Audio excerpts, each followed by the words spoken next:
Planning board to order Tuesday, October 17th, 2023. Mr. Friday. Here. Mr. Brady. Here. Mr. Brunetto. Here. Dr. O'Neill. Here. Mr. Fleming on here. Remind the public and the board again, we're live on YouTube.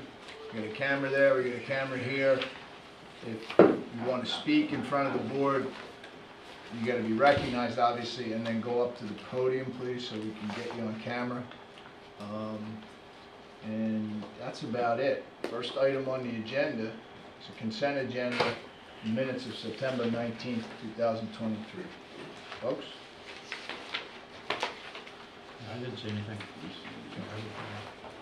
Any issues, comments, edits? Anybody?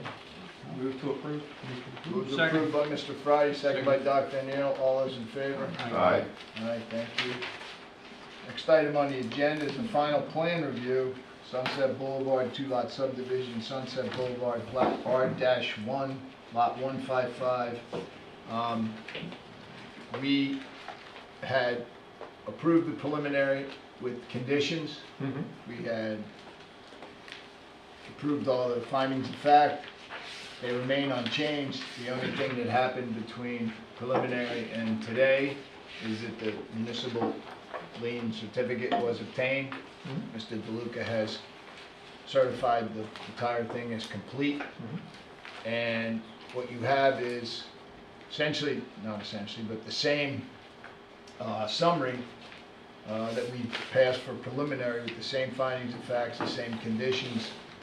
I don't think anybody would have any changes, but let me know if you do. If not, I would take a motion to approve that, citing the same, and you don't have to go through the finding of fact, you can just reference the memo and the conditions. The conditions remain the same as last time. Mike? In my report, very briefly, there's just one finding of fact that's been amended, and that was number 3, because number 3 is from the state law asks that there will be, suggests that there will be no significant negative environmental impacts from the proposed development as shown on the final plan. Whenever we review a master or a preliminary plan, I always put in a qualifier saying, this is not final plan, however, we feel comfortable with it. Correct. So as you can see on page 3, middle of the page, item 3, I revised that first sentence and it's underlined. Finds that the condition is met. Very good. Everything else is verbatim from your preliminary. Thank you. Appreciate you pointing that out. Okay. So again, you would reference the motion, whoever makes the motion would reference Mr. DeLuca's staff summary. So, anyone in the public have any comment on this? It's final plan approval. Applicant's not here, it's going to be done. Go ahead. So move the application before us positively. Sunset Boulevard, minor two-lot subdivision, Sunset Boulevard. Final plan with staff's comments, that modification number 3, dated October 11th, 2023. So you're confirming all the finding of facts in Mike's memo with the conditions, right? Yes. Joe? Okay. Do I have a second? Seconded. A motion by Dr. O'Neill, seconded by Mr. Brady. All those in favor? Aye. Aye. Thank you. Next, Stanton. Plat N-S, lot 454, 257, Colonel John Gardner Road. Mr. Surdot? Good evening, Mr. Chairman. So let me, before you start, you were here in September of 2022 Yes, with a myriad of variance requests, of which the board had no inclination to support. And you said you were going to go back and talk to the applicant and Yep. maybe revise some things. if we could. And now you're back with the exact same application that we didn't like at all. I understand. So just not to preempt anything, I don't want to steal what you want to say, but are you here just to get a decision so you can go to zoning? For the most part, yes. I understand the concerns that the board has. I'm happy to hear them again. There's some points that I think that are important to get out on the record that we may not have fully flushed out last time. But we're here, and whatever recommendations the board makes when we are gonna look at, we're gonna listen to, and incorporate, and do our best to incorporate them in. Mr. Fleming, just, Yep. was Rupert here? Because Rupert wasn't here, Okay, there's actually a case that says he needs to represent this. okay. I apologize, Steve, but No, that's that's the law. okay. So, although you have already seen it, I'll leave you to the fact you may not want to present anything, but it really has to Fine. be presented again if he wishes. No. If that's the law, that's the law. That's the law. But taking that into consideration, the other board members, I will be brief. Okay, thank you, Mr. I Stern. appreciate that. Go ahead. So, as the board likely knows, I know the board has a tendency, like most of the boards in this town, to go out to the site, to review the site. This is a fully developed site located on the corner of two roads at the top of the hill in Bonnet Shores. It is, from my research, one of the first developed homes. It was originally developed back in 1912, from my research going back. So it's something that's been there for quite some time. And essentially it's same layout. And it has a number of outbuildings. There's some discussion about what those different outbuildings, what they've been used for, what they are used for, what their history is. It is a unique site in that it is a corner lot. Corner lots always, I think, add a little bit of complexity to the situation and are unique in that while there's a front yard, there is a rear and two sides here. It's a little bit different. It's kind of a bowed out section, and it is unique. Additionally, what I think, when I went out to the site and I looked around and I walked with the applicants and the owners of the property, most of the properties around this site are fully developed, have gone up. While viewscapes, as we know, are controversial and are not guaranteed and are not something that is necessarily specifically addressed in our statute. The goal of the way the applicants are looking to reconstruct the property is to maintain those existing sight lines as much as possible, in our argument, in their entirety, with the surrounding properties. We believe, I've been speaking to the applicants, they've gone out, they've spoken to a number of the surrounding neighbors and the property owners, and have had them involved in this process. Now, I know this board looks at statute, looks at the law, as your chairman said, but I think those are important things to take into effect. So like a lot of properties, there's only so many facelifts and remodels you can do on an original property built in the early 1900s. The applicants have done just about everything to that effect. Another advantage, we believe, of the application that we're presenting is that we eliminate these outbuildings, and we bring everything into one structure. The quote-unquote shed, I think it's got a history as a little bit more of a shed, but it's not really a relevant point tonight, as well as the large garage there. We're actually taking that garage and incorporating it into our primary structure and are going to have it built in and go over the top of it. So those are our primary points. We believe that based on primarily those points, that it is in conformance with the surrounding neighborhood. It'll be a benefit to the surrounding community. I think there is one typo in your report. I don't think that it is in the high water zone. But other than that, I had the staff report is accurate. While you're looking at, are the outbuildings contain any living area? Is that That's my impact position. the FAR? My position is that it's not it was not counted by staff as FAR, but it's my position that that small shed that that's labeled shed has historically been living space. But the 94 square feet over the FAR doesn't include the shed because the staff didn't consider it. Well, and as staff will tell you, when we're doing a knockdown and a rebuild, they don't really care what was there before. It's as if we're asking for it to be permanent. Right. Reality is what's there is there, and I think it's relevant to take it into account. But in terms of staff's calculation, and I defer to them, they don't take that into So account. it's 94 square feet over now, you're not Yes. adding any living space? Nope, we're eliminating all of those outbuildings, we're not proposing anything, any other outbuildings, we're not proposing a detached shed as you see here, or any of those things. Okay. What's the high water, is that, say, So off the top of my head, I don't recall, but I believe I was reading the engineering report, which indicated that their water table was less than 36 inches.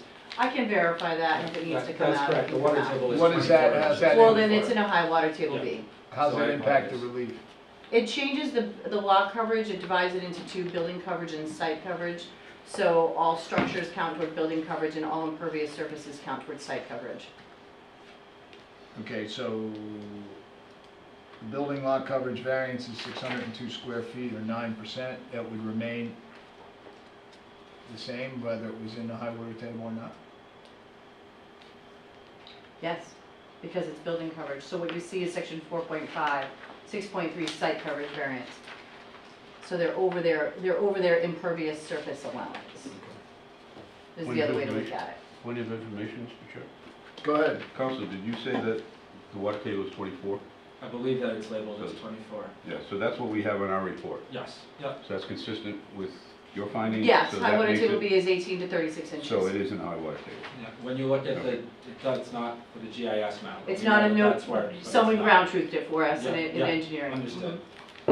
So that's where those things, there is, we sort of run into that, I call it a unique, an issue where we would get a bonus dock, we would get a bonus deck if we were in compliance with certain other requirements, Right. but we don't.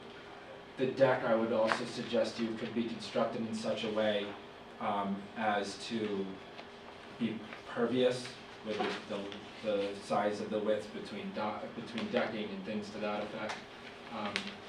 Additionally, I think there was an intent to put this at 20, that side setback, so it's 3 inches off. Show me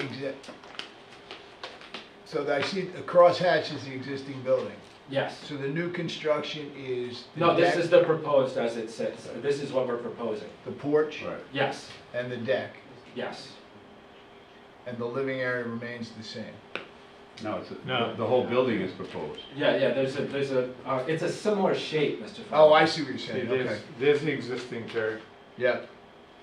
Okay, I get you now. But So it's a there's very existing- similar shape. The garage and the shed, and then I have to go They're back coming down out, to let the- me see. Can you make that bigger again? I will. I'm old. So that's proposed. And there is a garage. And the frontage is where, Steve? So they're calling this the frontage right there. Okay. So we're looking The address is Colonel John Gardner, right? Yes, yep, at, so it's 30. Frontage is 30. Yep. And it's I 7. mean, It'll be 7 feet to the front. realistically, there's some form of relief that is, I mean, your building envelope is this little dashed line here. So the building envelope is oddly shaped and it's de minimis, so to speak. Yep. So that's why I think the applicants are not, you know, I know the board, I would sure would like to see changes. We believe we're trying to meet the regulations in the spirit of the goal of the regulations, building a modern home that is reasonably tied to the size of the lot. And to hold, for the most part, we're holding the existing, we're not really increasing too much of the setbacks, with the exception of the front. And there's no one else in the front. So if you have to, in my position, my Well, the thought rear. is, I'm sorry? The rear, The rear rear is as it sits now. 23.5% variance on the rear. Right, but if you look at as the property I'm sorry, sits now, 23.5. it's already close to that back line. Can we go back? Yeah, I see. But So we're doing our best to mix and match between the frontage in this back area, so we're staying as close as we can to that 10 feet. It's still it's a variance in any which way. As it sits now, it would require almost as many variances as we're asking for. Right. But it's existing, It's existing. so. So we're trying to, again, mix the old and the new, to ask people to continue to live and modernize a house built in 1912 at some point starts to become We noticed that this board, well, at least me, you know, sometimes the lot just is not of a size that can accommodate what the applicant wants. I get that. Understood, understood. Now we're making the rear setback even more of a variance, and certainly the front significantly more. And the site coverage is, and this board has really never been amenable to site coverage variances. Plus, you throw in the FAR and not a whole lot left for relief, right? It's a tight. It's a tight spot, and it's, It it's a is what it unique is. Yeah, no, it is. And I understand this, the board's position, especially with regards to FAR. We're asking for under 94 square feet of relief. Okay, anybody else? Joe? Yeah, I know I brought this up before, obviously you don't, or your owner doesn't want to discuss it. This, you're asking for 7.2 feet, it's supposed to be 30 feet, right? Right. I pointed out that when this road goes here, this is not a T, this goes this way. When you come out here, you're blind over here. I can't see. We'll put up the aerial. This, There you go. when you come out of the Namcook here, and you extend the structure out even further, you can't see here. So I asked the last time, I know I did, because it really struck me, because I drove around different directions. And that great room that you want to add on here, bring it out to 7.2 feet from the edge of the property, to me, is a visual hazard with all the other, variances that you folks are requesting, and as is obvious, it can be done differently. This is the way the owner chooses, and this is America, they have a right to ask. But as far as I'm concerned, you gotta get the police, Which will take a direction look are you- at this. Dr. See this Lee? curve right here?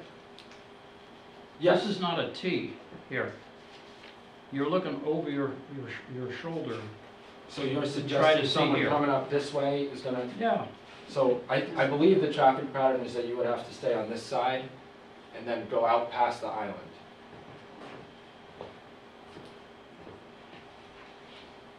hopefully they do. I Yeah, don't think that I did. But in any case, why, that 7.2 feet is just, It's too short. I've lived in Bonnet my whole life. I don't think, if you look at the way that island is, you would be then facing the wrong way. You'd have to almost do a U-turn if you did that. Certainly your Okay. client can speak to that. No, but- Yeah. I drove there, you go on the curve. Okay. But the problem is, it's not a T. That road falls off very quickly that way, and you can't see up there. So if you add more of an obstruction, it's not a bush where you can cut it down. It's the great room of the house that you're proposing, So, I see your point, Mr. O'Neill, and it's something that we can do a visual scape to. I guess Dr. I didn't O'Neill, express it very apologize. well last time. Thanks, Joe. Anybody else?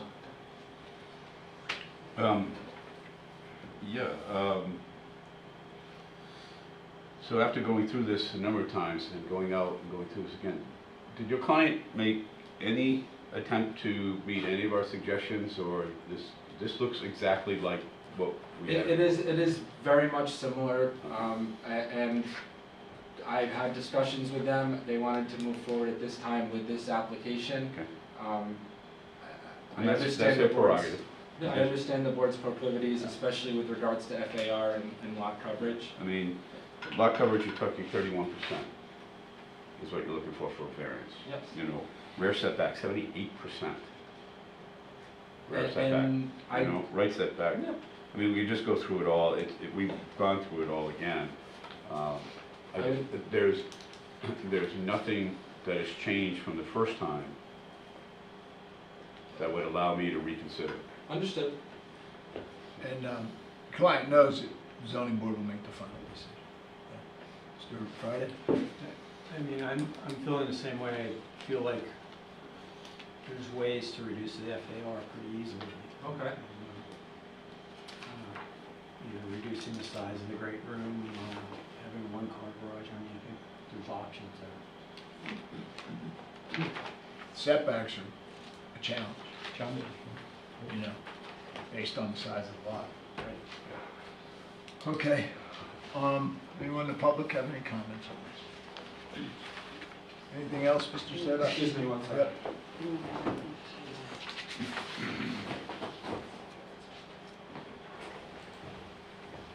Nothing further, thank you, Mr. Chairman. Okay. So what's your pleasure, folks? We have to still judge completeness and conformity with comp plan on the same standards we always have until January 1. Right, Yes, Jill? yes. That it's part of the residential neighborhood, Steve? Oh, yeah, the law isn't the new law until it's the new law. Not the new law until it's the new law. All right, so can I have a motion on conformity with the comp plan and completeness? Sure, with the application for Stanton, Texas, Assessor Plat NS, lot 454, is complete and conforms to town comprehensive plan. Do I have a second? Second. Motion by Dr. Neal for completeness and conformity, second by Mr. Mr. Brady. Chairman? Yep, Before you vote, yep. this might be an application where you want to be a little bit more narrow in your description and say that it conforms with the land use element of the comp plan, because there are other items in play. It's traffic circulation, which was raised. Right. Okay. I thought that's what we were doing, but that was, Well, I know that there have been times when you use general language, like complete and in conformance with the plan. And then there have been other times when Sure. you've said Right. conformance with the land use element, which we acknowledge it is a residential use in a Okay. residentially designated area. But, overuse, yeah, got it. okay. I was gonna say, the density of the building on the site has some reflection on other elements So of the we plan. can do it so- with the land, right? Can you modify that Yes, to do land? yes. Second. Second that. Thank you, Michael. All those in favor? Aye. Aye, and then the motion, if you're inclined to grant approval, you would cite whatever conditions you want. Do you read the conditions Yes, that were there? Mr. Chairman. If you're inclined to move for denial, you have to cite standards under planning board review beginning on page 4, whichever ones you feel apply to justify the reason for denial. So, whoever wants to take a shot at that? Rupert, Mark, Jerry, Joe? Anybody? Mark, you want me to do I'll do it if you wish. So I move Stanton Tax Assessor's Plat N-S, Lot 454, as a negative recommendation.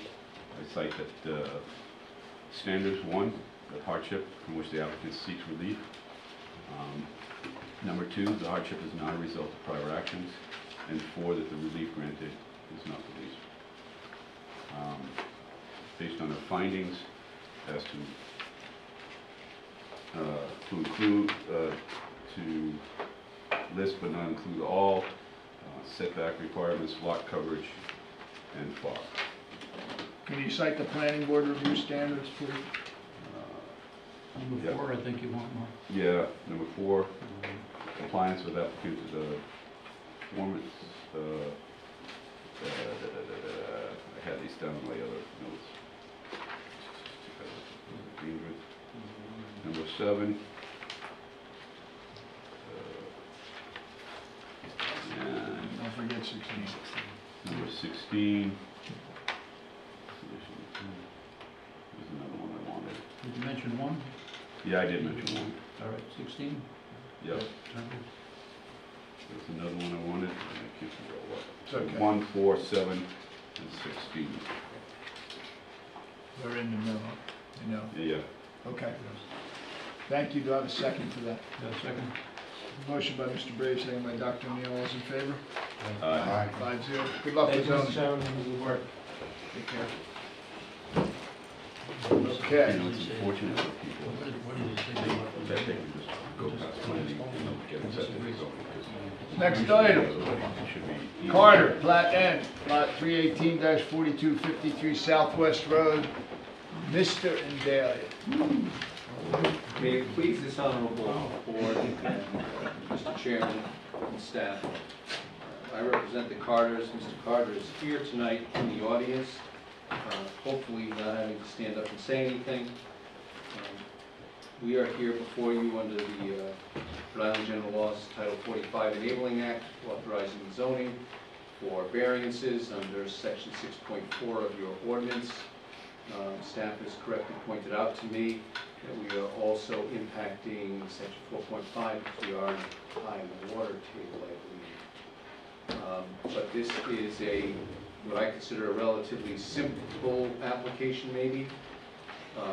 This is a hockey-shaped lot, which makes the lot rather unique and unusual in this particular neighborhood, as you can see from the aerial. The lot is 10,000 square feet. It's not an undersized lot. And the modifications being sought in this remodel, which, did you all get a chance to drive by and see Yep. what's going on there? So you can see that the building inspector has already granted a number of Right. permits to do some work on the property. The decks and, Well, yeah, and the windows and the exterior and the decks. yeah. And essentially what this is looking to do is, Mike, if you wouldn't mind just shooting back for a second. Sure. Thank you. So, on this side of the property,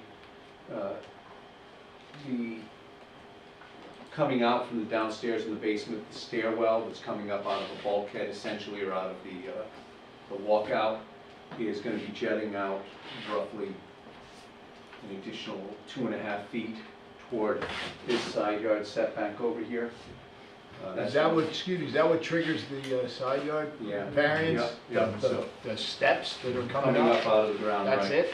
No, we also have one, if you go to Counsel, the, it's not really the steps even, is it the retention trough? It's a retaining wall for the retention It's- trough that leads down to the down steps. to those steps, correct, correct. Hold it in. I tried to angle off the cul-de-sac to see, so, Yep. Yeah. okay.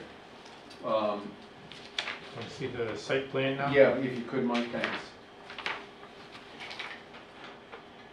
That's existing, Yeah, there's And- proposed. and propose, let me just see if I can get my bearings here for half a second.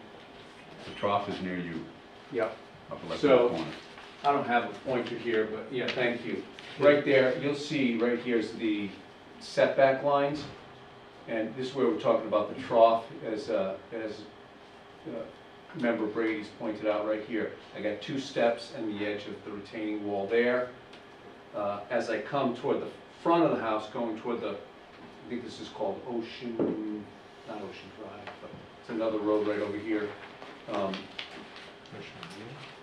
Is it Ocean View? Trying to remember. I think it's Ocean Look. Ocean Look, thank you.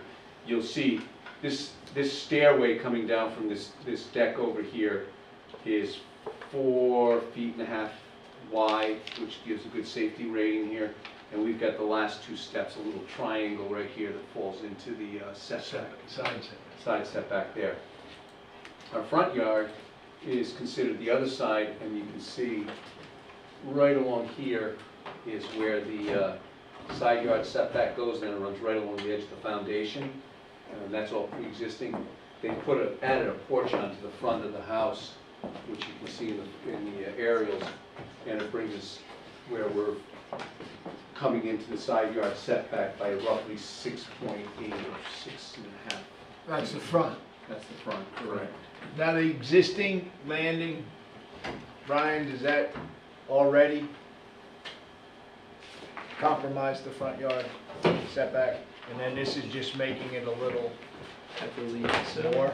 Do you know, Vin? I think it is. It does, just you get a small step there Right. coming down. Up on the And Yeah. what they've done is instead, they've added that front deck there, which isn't there. And that would, But that's there now, or it was there, that landing. the landing was With the there. stairs, and but that we already made it juts longer. into the front yard setback to some Correct, degree. correct. And this is gonna be a little more. It's just a little bit, yeah, it adds, I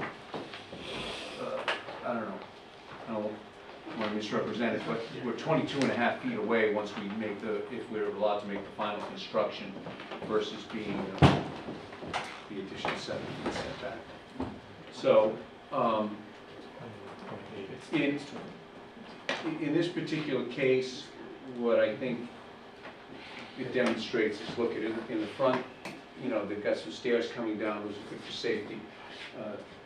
Dr. O'Neill, not Mr. O'Neill, I want you to be aware that on this side yard setback over here, one of the concerns I told the client to look at, you can see it from the aerial, it's a big wide open space, but you can't always be sure that somebody's not going to put up a fence or anything. I've checked with the engineering department, not our engineering department, the engineer that filed with this application, American Engineering.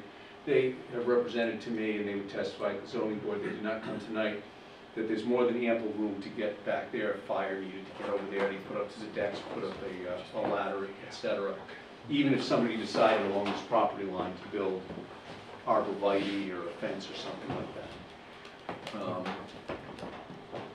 The engineering report demonstrates that we're not putting any more water off the site than already exists. We meet both because we're in the high water table, you have to have both the building coverage and lot coverage. We meet both of those.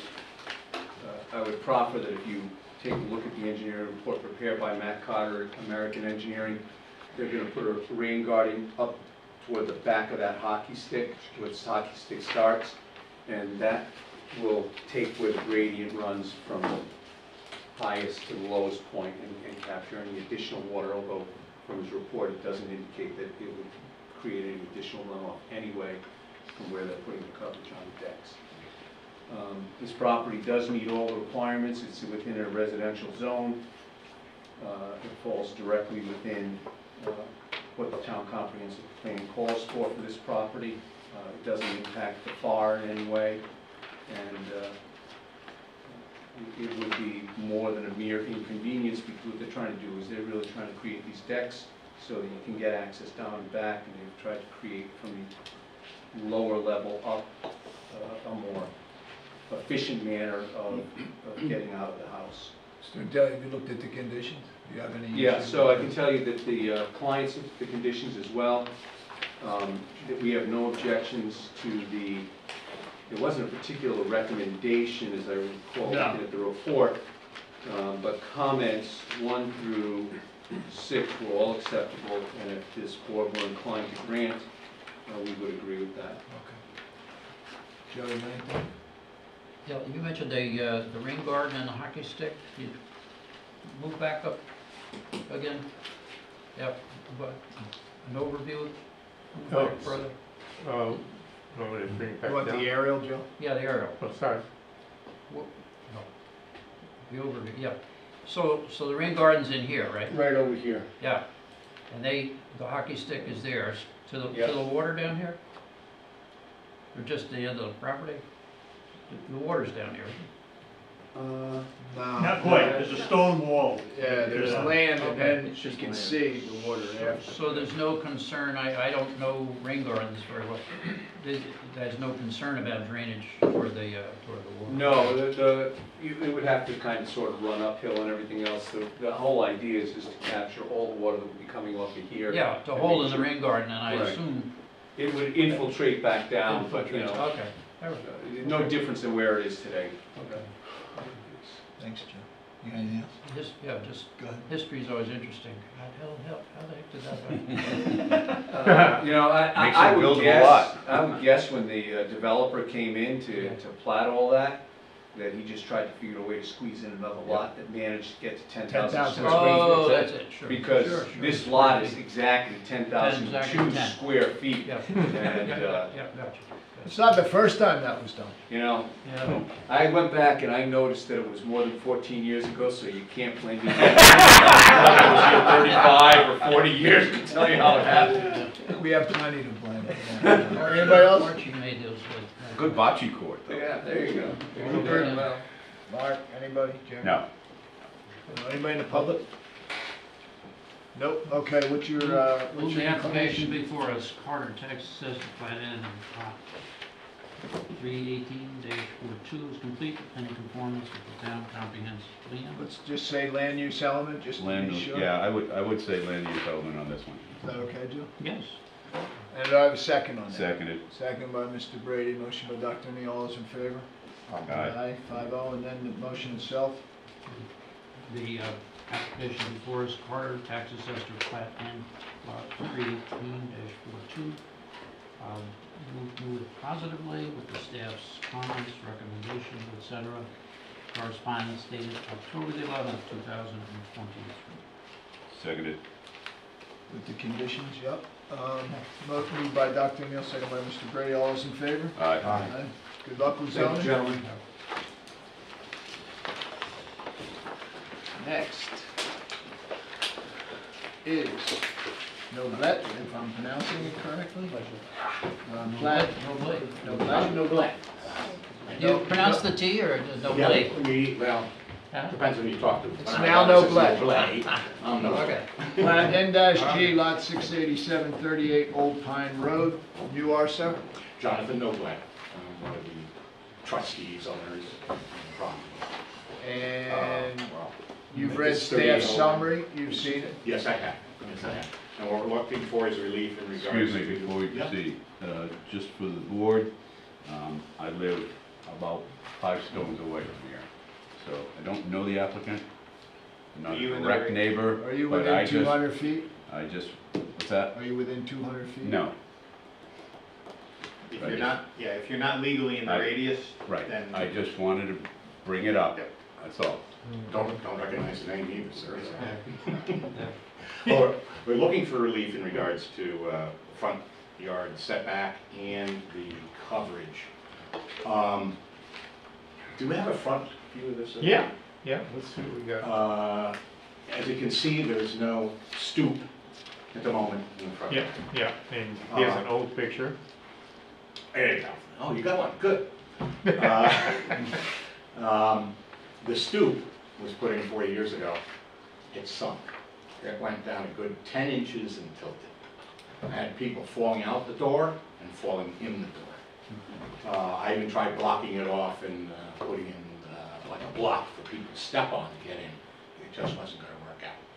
So I had it removed. Come to find out, it was only 20 inches under the ground. This is 40 years ago. Who knows what code was, but Troy tells me it's 40 inches now. So we decided that we'd like something a little bit different. We'd like something that our neighbor has, Dave Gould. He put a small front deck in for sitting with our rocking chairs. And it does impact the deck itself by 5 feet, 4.5 feet onto the front line. We have 2 front yards in this piece of property. A backyard and a front yard that's on a road. So I'm subject to both parts of the dimensional requirements. The decks that you see here, that'll be also a deck without a cover on it. These decks are permeable. There's no roofs over them. There is a small concrete pad under that deck that's holding 2 propane canisters. And under the corner of that deck, in that corner, in the northeast corner, I do have a 6 foot by 6 foot hot tub. But otherwise, it's all open and permeable. The patio in here is a slate patio that was, while it's not permeable on the surface, it's permeable around the edges. They put in stone underneath these to accept the water off the patio and go under the patio into the ground. So I'm looking for relief, so I can get people in and out of my front door. So let me ask, so Ryan, it's currently 32% lot coverage. Does that include the front stoop that was removed? Yeah, I believe so. It does. Does it include the driveway? The lot coverage, is it pervious? No, it's not impervious. Oh, it is impervious, yeah. So- I was required to No, make that bigger because I have it's 4 impervious. bedrooms. Yeah, no, it doesn't. Okay. I'm sorry. The driveway does not. Yeah, okay, but the Yeah. front stoop that was removed Yeah. is part of the 32%. Yes. Yeah. So now this entire new construction adds to the lot coverage, It's, and it's constitutes 1% more. So the million-dollar question is, why does it have to be bigger? In terms of, I mean, if the lot, you know this board, you probably maybe don't know, the board is really not amenable to granting lot Understood. coverage variances, Understood. and you heard that. What's there is there, what's there is 32%. I'm looking to whatever. make it look more like my neighbors. It's, you know, people are moving now more outside on the front stoops to sit. And I was making it big enough to put 2 rocking chairs. Right, Also, but if it you look adds at to the the- lot coverage. If you look at the 8 feet here, 2 of that is handled by overhang, so it's only 6 feet that's gonna be usable. I looked at actually, excuse me, I looked at actually bringing it in a little bit, but it just wouldn't be workable. Well, I mean, it would if it was A just landing. steps, a landing and And steps. set up a deck. A safe entrance to your house, right? Isn't that what you want? I want a little more than that. Oh. Hey, I'm gonna be honest with you, I want a little more. And the house is already, Not a back there. it's already taxing the lot to the tune of 32%, so there's no margin. Yeah, but look at the permeable nature of most of the coverage. If it's defined as lot coverage, it's defined. I mean, you can't play around with the definition. I don't know, what do you think, Joe? The difficulty we have, the chair alluded to, is where you draw a line. We're already at 32%. So anything above that is excess, because you're already in excess. So the question, and you don't want to hear it, but the question is, where do we draw a line, at 1%, or 2%, or 3%?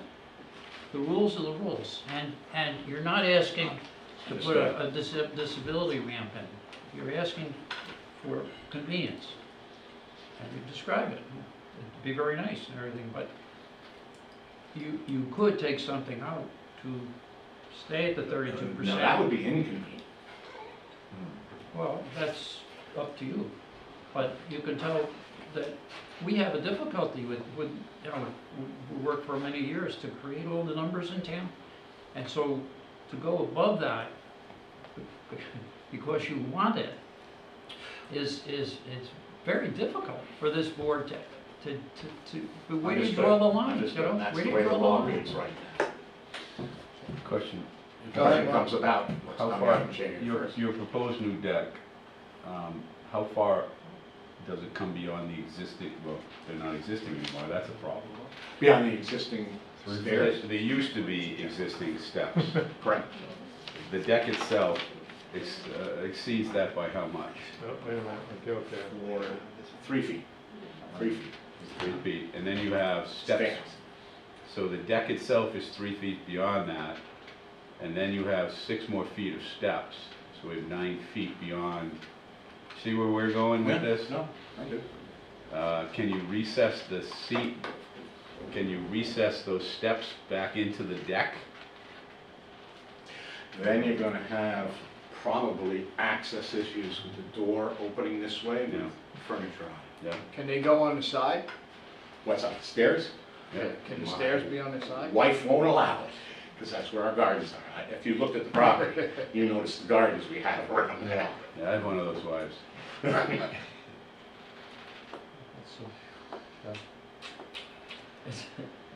What's their right to rebuild, assuming it was, I guess it's been removed but for safety, nobody's disputing that, what's their right to just rebuild If the steps were As it considered was. structurally unsound, he would be able to rebuild them in kind. And I believe they were 6x4, a 6x4 landing with steps coming down. And we would accept that they were removed because they were a safety hazard, right? You could do it affidavit. I don't think Yeah. there's. Yeah, he could do an affidavit. So you have that. I know you don't want to hear that, but you have that No right. room to sit there. You have that right. Yeah, but he would have to rebuild it to code, though. And I believe you said the code, the steps would be wider, is that correct? They would be wider, Correct, so uh, he couldn't. and they he would meet be- code. Couldn't build it in kind. Couldn't build it in kind, because you need to build it to code. So there goes your wife's plans. No, No. you can build it. No, it might encroach on the front yard setback a little, but it wouldn't be as much as that, because those steps really encroach on the front yard. If they went off the side, it'd be a lot less. Yeah, you could do one on either side to balance it. And then she could build her gardens out from there. And the problem- Anybody else? Why are we engineering it? Well, End up right, with we don't- dead space right here, we Anyway. can't clean anything in. So, Asking for relief. So how do you guys, Jerry or Rupert, anybody got It's it? just not necessary. I think it should stay as a landing. Now, you know the zoning board's gonna give you your final decision. Yeah. We're just advisory to the zoning Understood. board. I could ask for continuance. From us? Yes. Well, you could. Wait till January 1st? no, Well, this doesn't- yeah, so Oh. you would, I want, it would be, if, the only advice I would give, I was going to give you advice, is if you were to do that, if that is, you believe is your better legal option, you would have to withdraw the application, Okay. not continue it because you filed the application under the current statute. So if you thought the new standards would be more agreeable, you would basically- withdraw this and then refile after January. Because that is the major issue here, is the coverage, is it not? The setback, again, I think if this, I could be okay with the setback if the stairs went off the side, because I think you would be doing it as least relief as you could possibly. Having the stairs go out towards the front kind of gives me a concern, and then the setback, then the site coverage is another percent, so. So you'd approve it with that change? Well, We didn't say No, that. I didn't say that. nobody says we Nobody approve said it. that at all. But we I are, feel more comfortable, I know. what we're saying to you is, this is a busy road too. So we're saying Oh, to you Yeah, is, it's a high-speed road. yeah, so what we're saying to you is, first of all, this board has always been very consistent with lot coverage.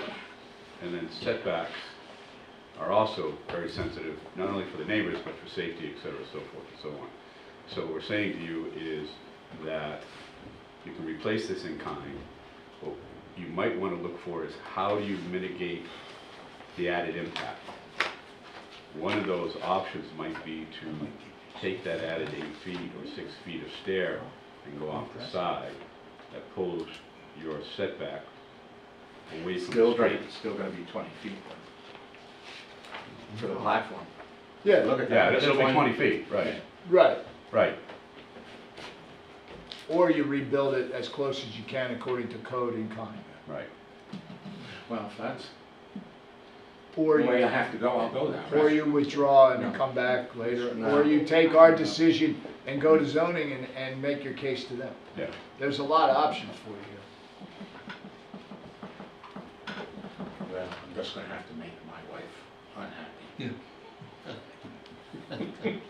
That's a tough, But- that's a tough. But I gotta warn, that doesn't mean that it's approved. Okay.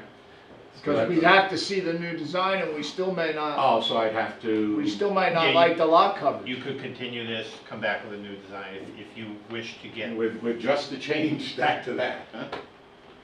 But it still impacts the lot coverage in the frontage. Both of those things. It still impacts the offset. But Yard it's one setback of them. and the total site coverage, area. and the site coverage. It still does that. If that deck's the same size and all you do is move the stairs to the side, You're still encroaching on the front yard and you're still going over That's correct. the site coverage. So neither of those are approved at any point until we go through it again. We may recommend denial on that too, I don't know. You're still gonna end up going to zoning, Either way. either way. But if you wait till rules and regs change, that, Mr. Marcella told you, you can withdraw your application and refile after January 1. And you can refile with a new design, if you wish. So, I'll take that route. Well, thank you. I withdraw my application at this point. so what does that entail, Michael? I'm sorry. What was the- He may withdraw his application and come back after He's January. contemplating. Yeah, so, And I don't know if the laws are gonna be more conducive to his approval or not. I mean, Yeah, there's no guarantees. so if he's indicating he wants to withdraw his application, you don't need to make a decision tonight. Right. And he would have to, you have to write something, say, on paper that says that you're withdrawing the application submitted on this date, whatever that date was. And then sit on your hands till January and take the same paperwork, fill out another form. You have to pay the $75 again. Yeah. And we'll rotate it through again. we get some idea from the experts where you would stand under the new regs, whether it would put you in a better position or not. I don't know that it will. You never know. I don't, it might not, so. And No, it's just one of those things we just don't want to put the same thing in there again, with the same coverage, so I'm gonna try that route. gives you 3 months to. You might get some I advice, can't build anything right now anyway. you might get some advice from some people too. Yeah. Okay, so. Thank you. Do you wanna do that? Yes. Okay, so we don't need to take any action. No action. Okay, so for the record, he's withdrawing. Yep, thank you, sir. Thank Good luck. you. Make that patio for us. Okay, No, it's gotta be raised. It's getting hard in December. so we're going on. I don't want to change. Folks, we put the zoning ordinance text amendments and the subdivision and land development regulation amendments, the same agenda items we had last week. We went through pretty well, pretty conclusively, and got consensus on, I'd say 98% of 3 of the elements that we want to advance to the council. We have to come back at another time and vote. And now we want to try to get more progress on this. I will say that we have, just want to make sure people are available or not. We do have a meeting on the 23rd. But we also have a council meeting at 5 o'clock prior to that for the council to get the overview.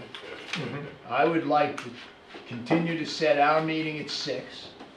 Tell the council we have a hard stop. We need to comply with open meetings law and gavel the meeting open when it's scheduled, at 6.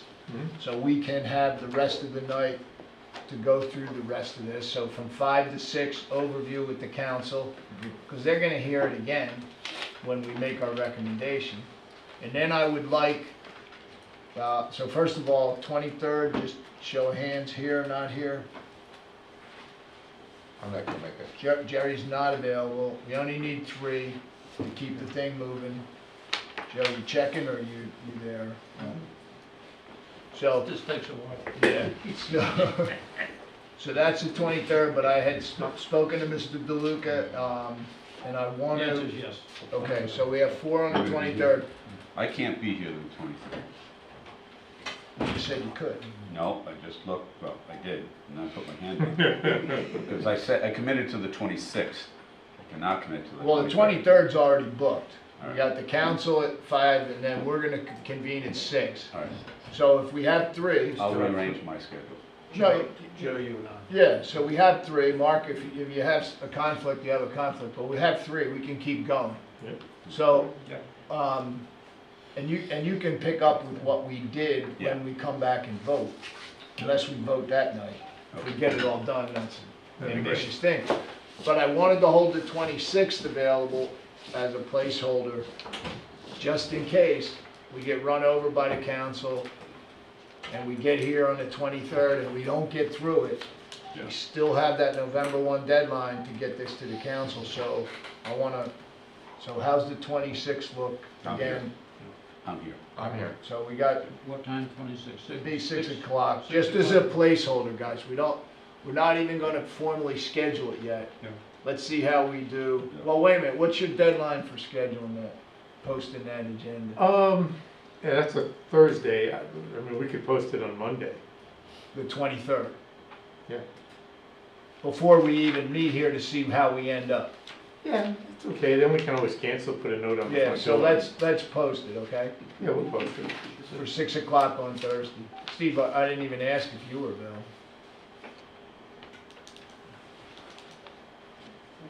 When did we schedule the 23rd?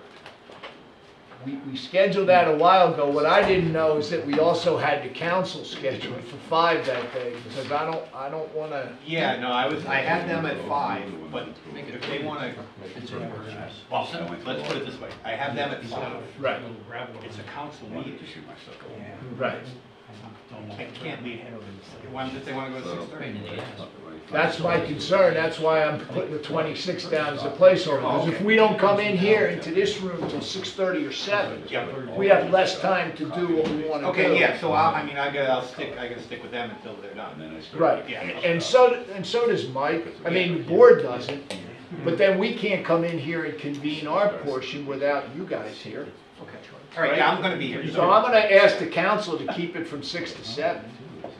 I mean, from 5 to 6, Right. if they can. And then if not, we have the 26th as Okay. fallback. Okay. Yeah, I'm sure that the council president is aware of your schedule, because I discussed that with the town clerk. And I told her that you were already on deck for 6 o'clock that night.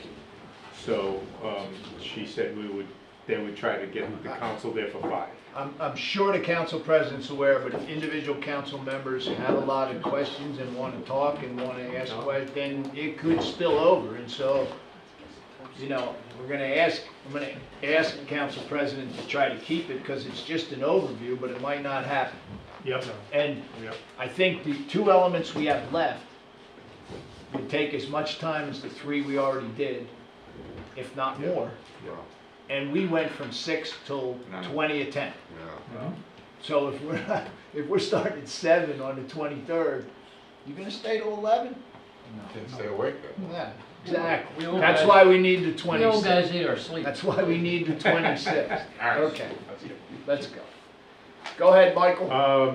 Well, Sure. do you want to, Jill. let Jill pick Sorry, up Jill. on where we left off last time, and then I'll get into subdivision stuff after that. All right, so this is on the special use criteria Correct, of last week all we, those items that we designated we needed developed.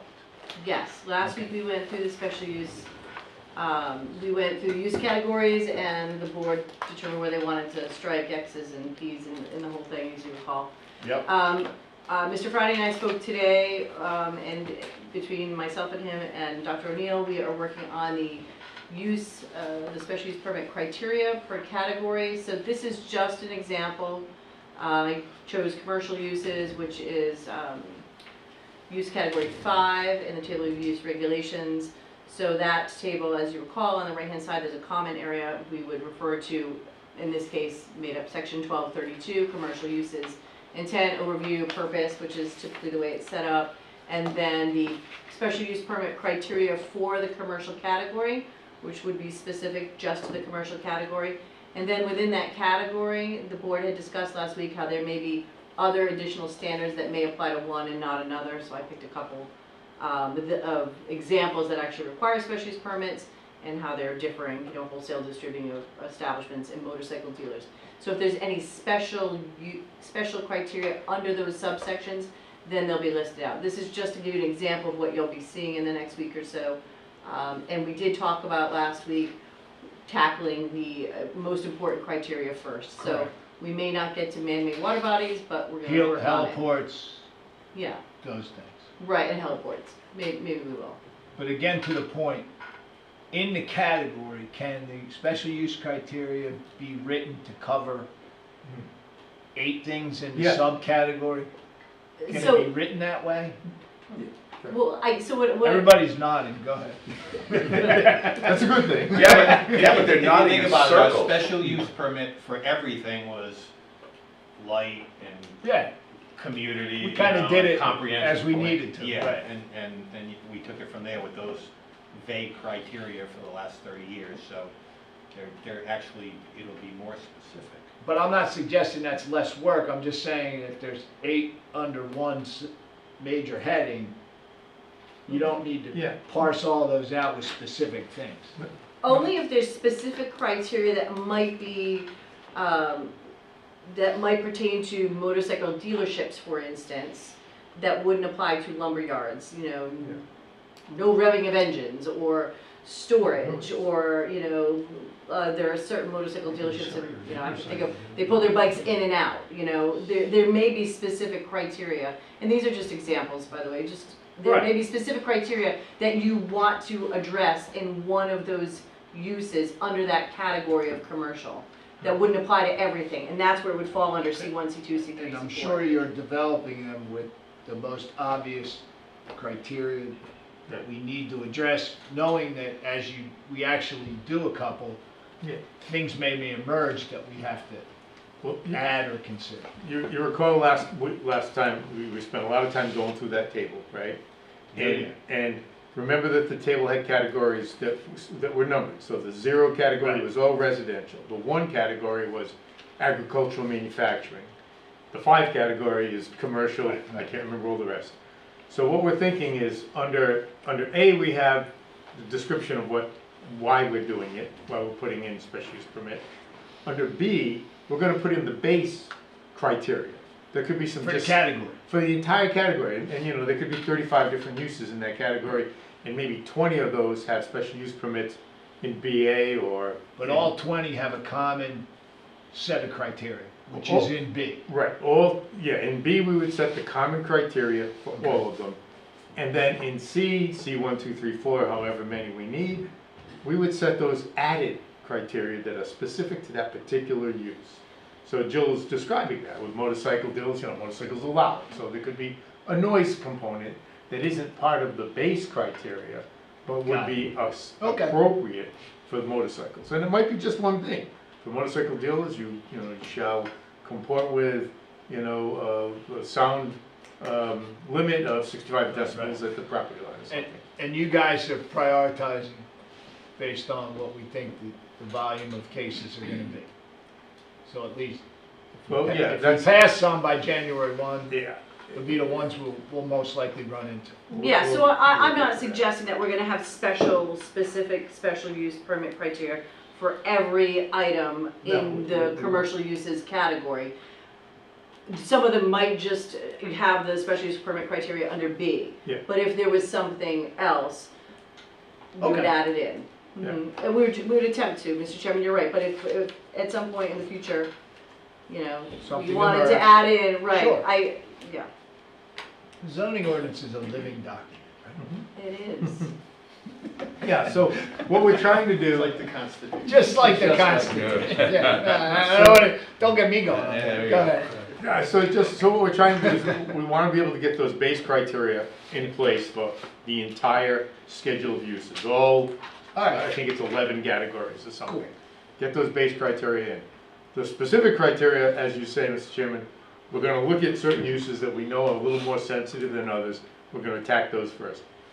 We're hoping to get to everything, but if we can't, because of time constraints, as you say, we're going to hit the ones that we think are whatever we most can important get done first. by the 26th and get on to the council, and then if some spill over, then they just do it. All right. So if the taxi stands don't get covered before the first of the year, I don't think we have to worry about a Got it. taxi stand coming in out of nowhere. So that's the overview of that. We'll wait until Yeah. we get to here on the 23rd. So you want to do the subdivision now? Yeah. Give me a moment, I gotta switch documents. Now, Mike, this is the document that you passed out. Yep. And there it is for. I'm glad this also includes what's been stricken. Right. And It's really. I hope that this document shows what's been stricken. This is the same as the one you Okay, got. great. I'm gonna blow through this pretty fast. There's 46 pages here. We're not gonna read them all. So.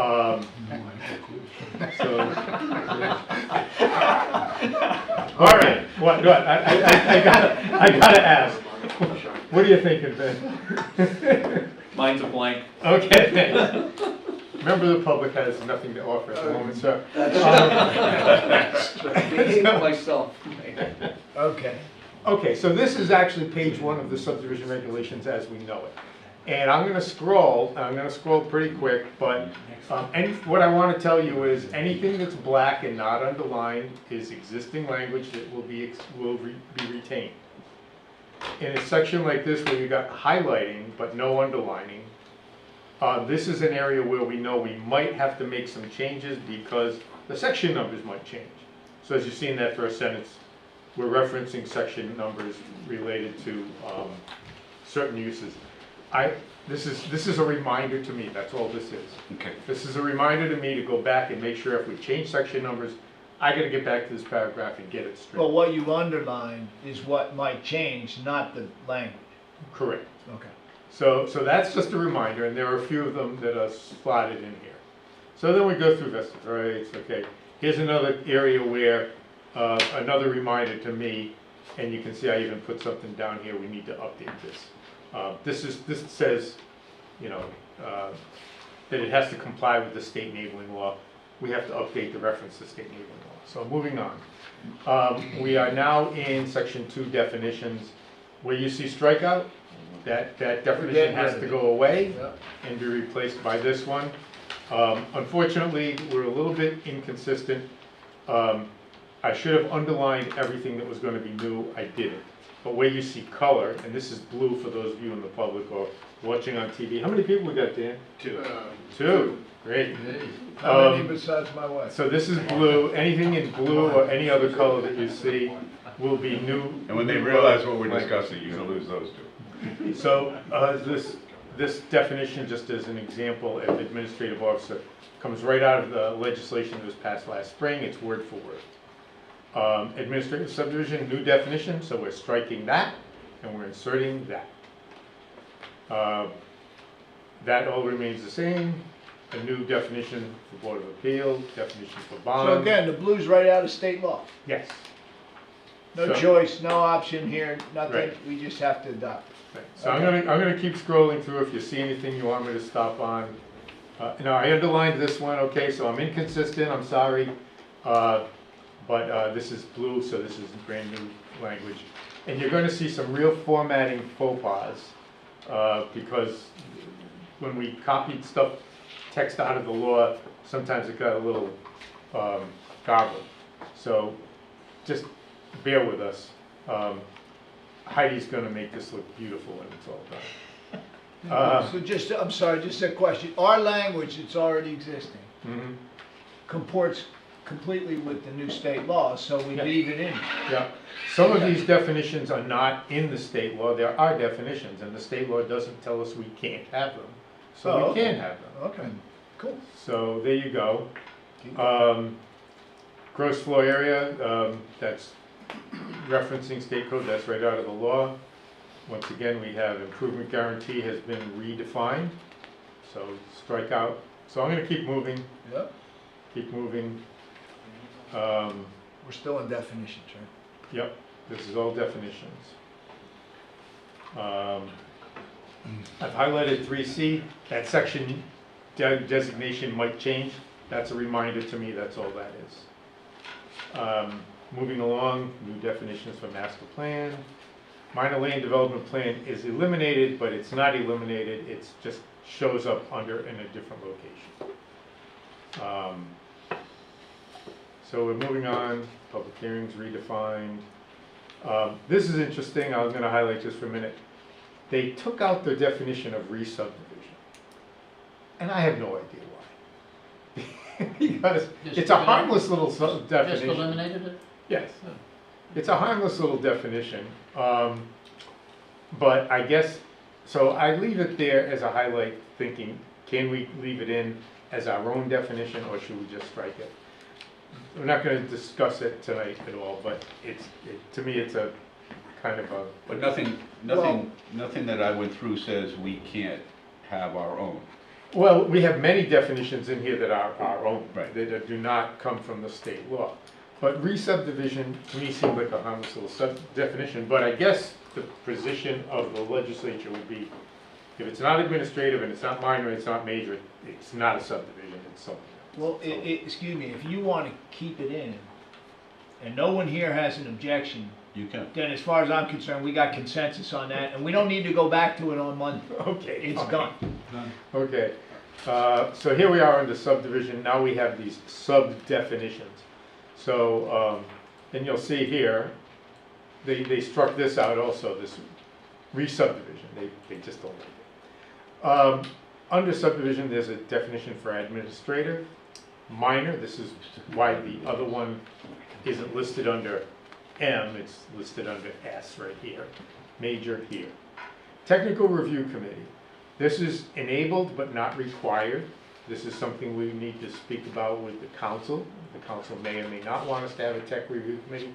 The tech review committee is a staff level committee that does reviews of land developments and subdivisions, and would also potentially do reviews of development plan reviews and unified developments, if we want that to happen. Keep in mind, if we do want to create that body, that has to be manned by staff who are on staff right now, and it is very time So consuming. can we make a recommendation to yes or no that? Yes, you can.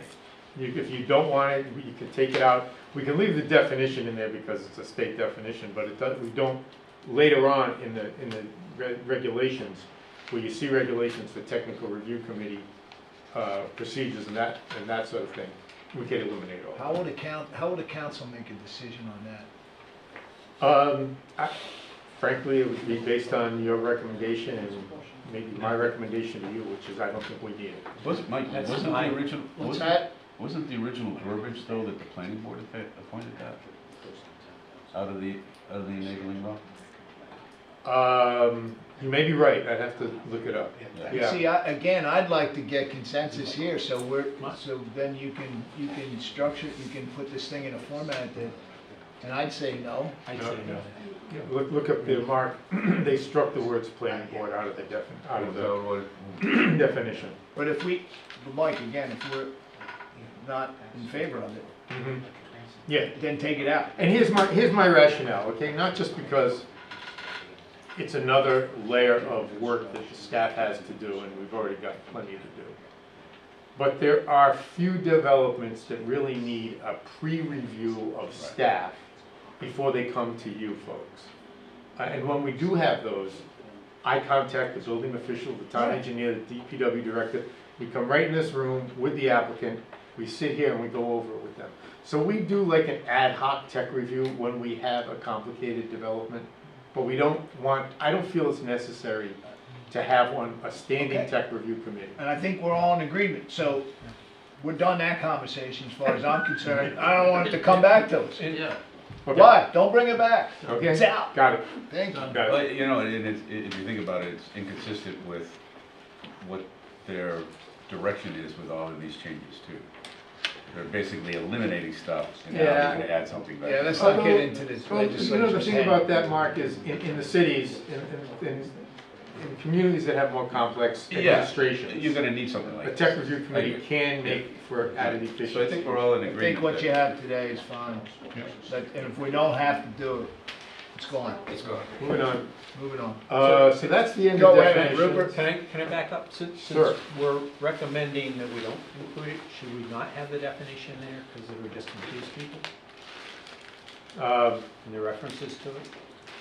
Yeah, why is it in the definitions if we're not doing it? Yeah, let's get it over. It'll just raise questions, I think. I'm gonna ask Steve, do you think we need to have it in? Okay.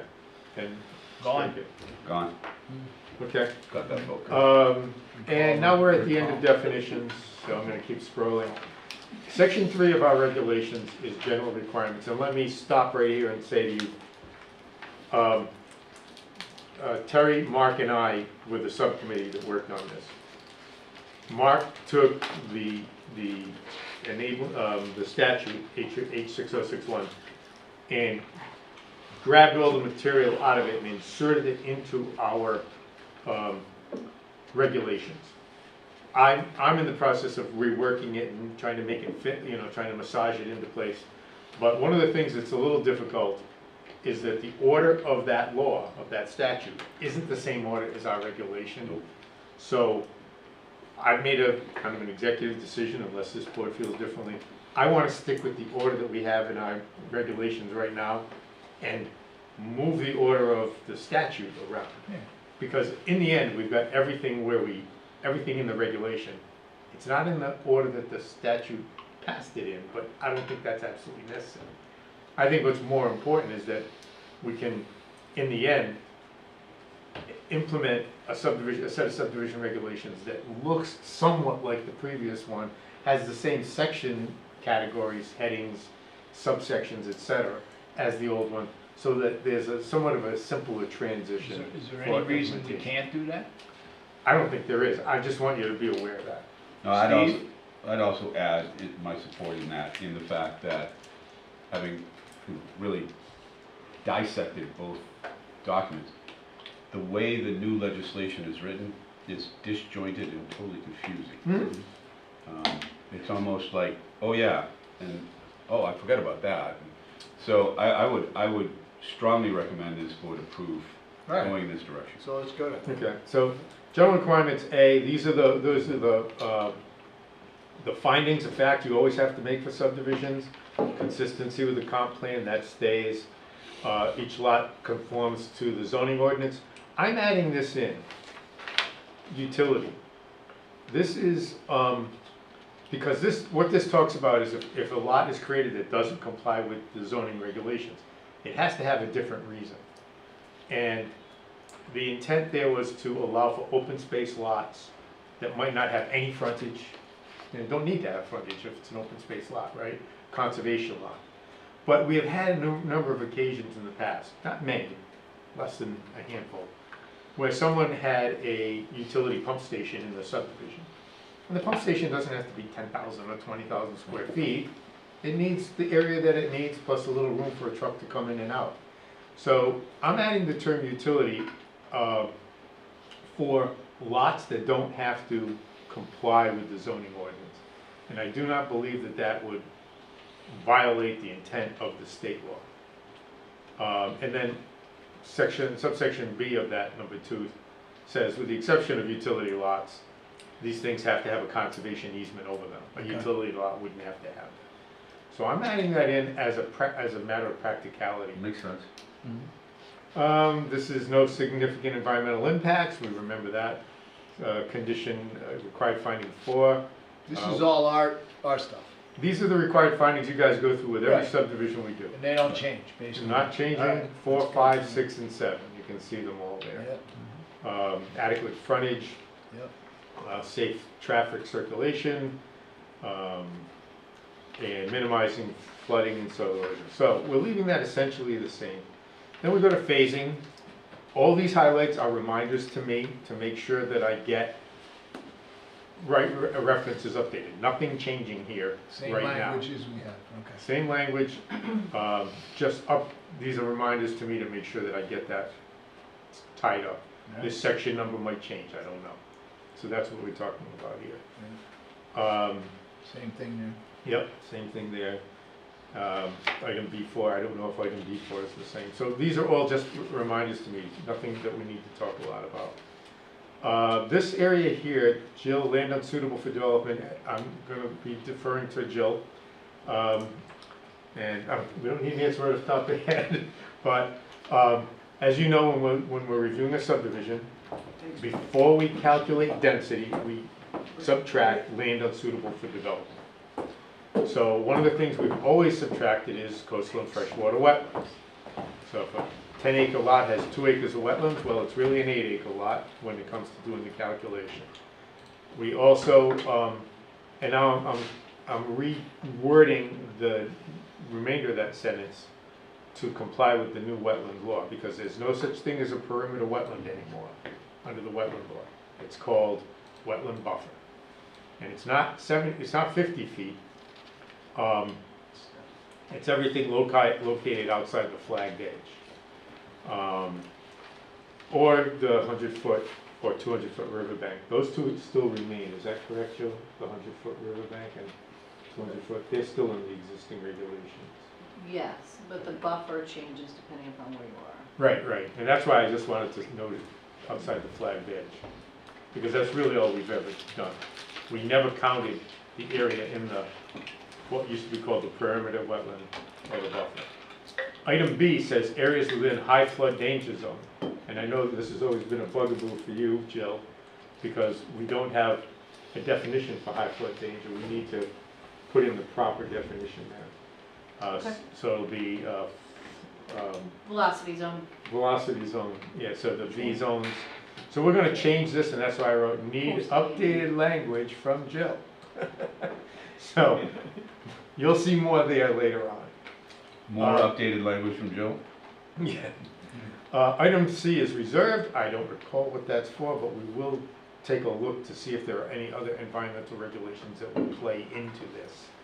So again, remember, these are all elements of a site that would be subtracted from the gross area of a lot before the density could be applied based on zoning.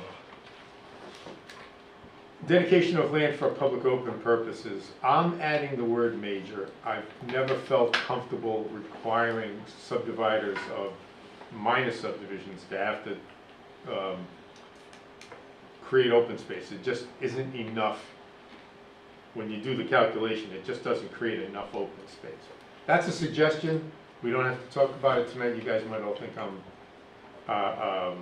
wrong. The word major was never in there. It just said all land developments.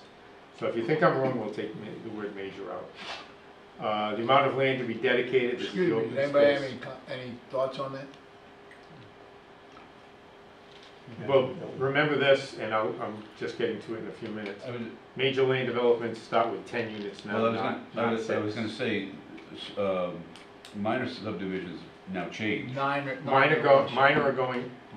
subdivisions going up from 5 to 9. 7 to 9. Yeah. So, That's, if you guys feel it. Yeah, I don't know if I want wanna put it in. Okay, well, Because minors are becoming bigger. I don't know how everybody else feel. Yeah, I would I think take we it out. I would take it out. Not add it in. yeah, I wouldn't add it in. I think, I agree with you under the old regulations. I think under the new regulations. okay. So here's the table for how you calculate the amount of land dedicated, nothing changing there. And then if it was going to be a fee in lieu, this is the calculation, nothing changing there. Okay. And so then we go down to environmental analysis. Planning board, we've only exercised this once or twice in my tenure, to require an EA, an environmental analysis of a site. We require environmental site analysis we used to require it at master plan. We still have master plan for regular subdivisions, we don't have master plan for comprehensive permits. So when it comes to comprehensive permit, if we are concerned, we will have to have discussion with the applicant at pre-application. To let them know that you would be expecting an environmental analysis when the preliminary comes in. Not that you have to dictate it, but if they don't send it to you, then you might find the application incomplete. So I've highlighted short and long term. Those words are all in there. This is just a reminder to me to consider, to speak with you folks as to whether or not you want both short and long term elements to be involved. Don't have to discuss it now. EA is required. This may have to be expanded to make a reference to comp permits, maybe another sentence here at the end, because there's no master plan in comp permits. So that's a reminder. Now we've moved on to section 4. We've already gotten through 16 pages out of 46. Not doing too bad. We're getting there. Yeah. This is just a cleaned up typo.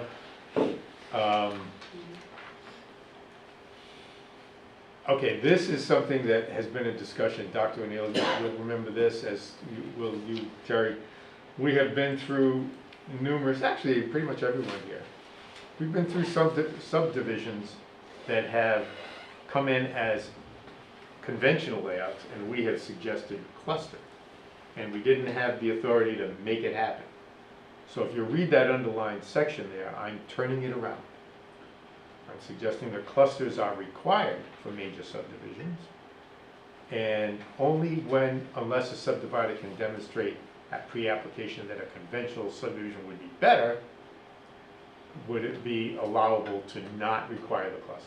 So we're flipping what we We're did flipping the before. policy 180 degrees. I agree with that. Sure. Now, that's not required by the state law, but I know it's been on our minds for a while. I think too, when having spent too much time with these regulations, there is gonna be a lot of administrative action on these. I think what we need to do is build in the support needed for the administrator, whether it's you or somebody down the road. But in where we have the flexibility to build stuff in, I think we need to understand that a lot of stuff now, based on these new regulations, are going to be administrative. It means it's going to go through the planner.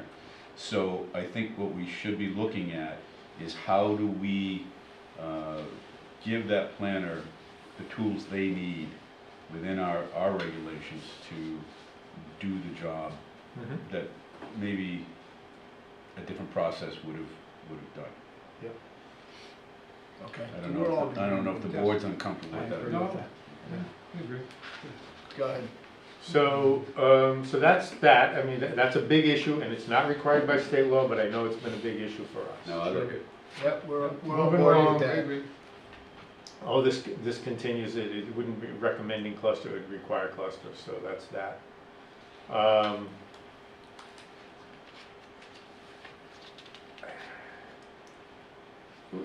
This is another content change.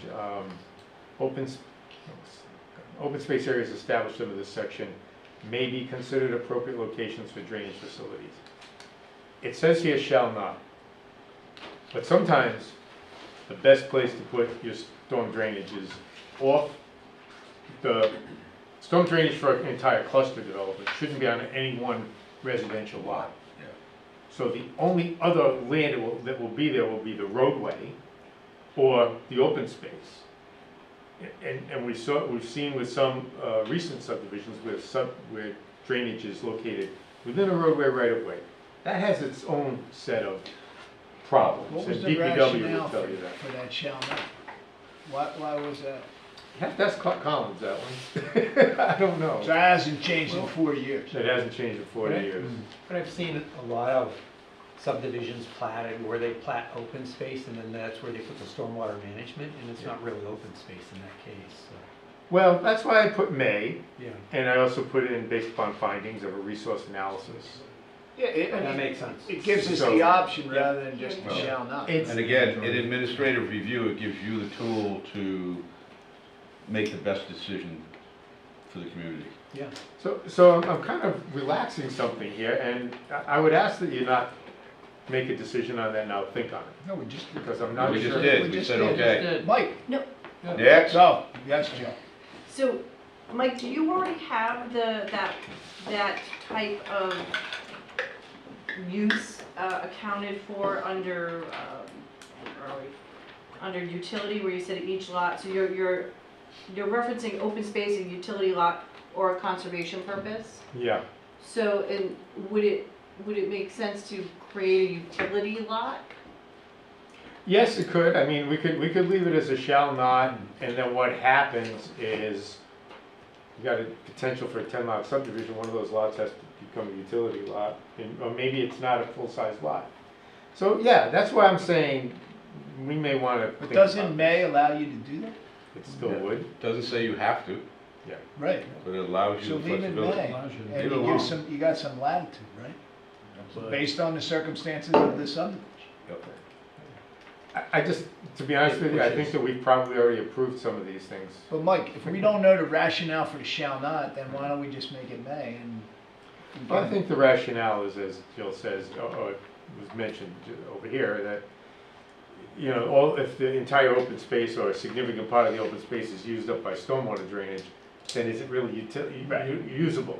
I get that. Yeah, but, okay, let's go on, let's keep it named. I'm gonna leave that as a question mark But in my here's the mind. thing, if the alternative is to put it in the road right away, maybe it's more intelligent. And if you allow May doesn't say you have to, No. it says you could, and it gives the administrator the latitude and the flexibility to Flexibility. make the right decisions for that single development. So, We don't wanna see that one again. Okay. All right, so now we're still in special requirements, and we're down to section C, and we're at minor subdivisions. Okay, so this is, okay, minor subdivisions that involve no street creation or extension. There's about 3 or 4 pages of special references here. I think Clarkson did a great job writing, because 2-lot subdivisions and 3-lot subdivisions can sometimes be handled really well without the necessity of each of them having their own driveway per se, and other things like that. So as you see here, I'm correcting the reference to what a minor subdivision is here. I take out all the 5s and put in 9s. We don't have to go through that. This is a reminder that section might change. And you can see the things that we've reviewed over the years for the really small subdivisions. Is there potential for further subdivision?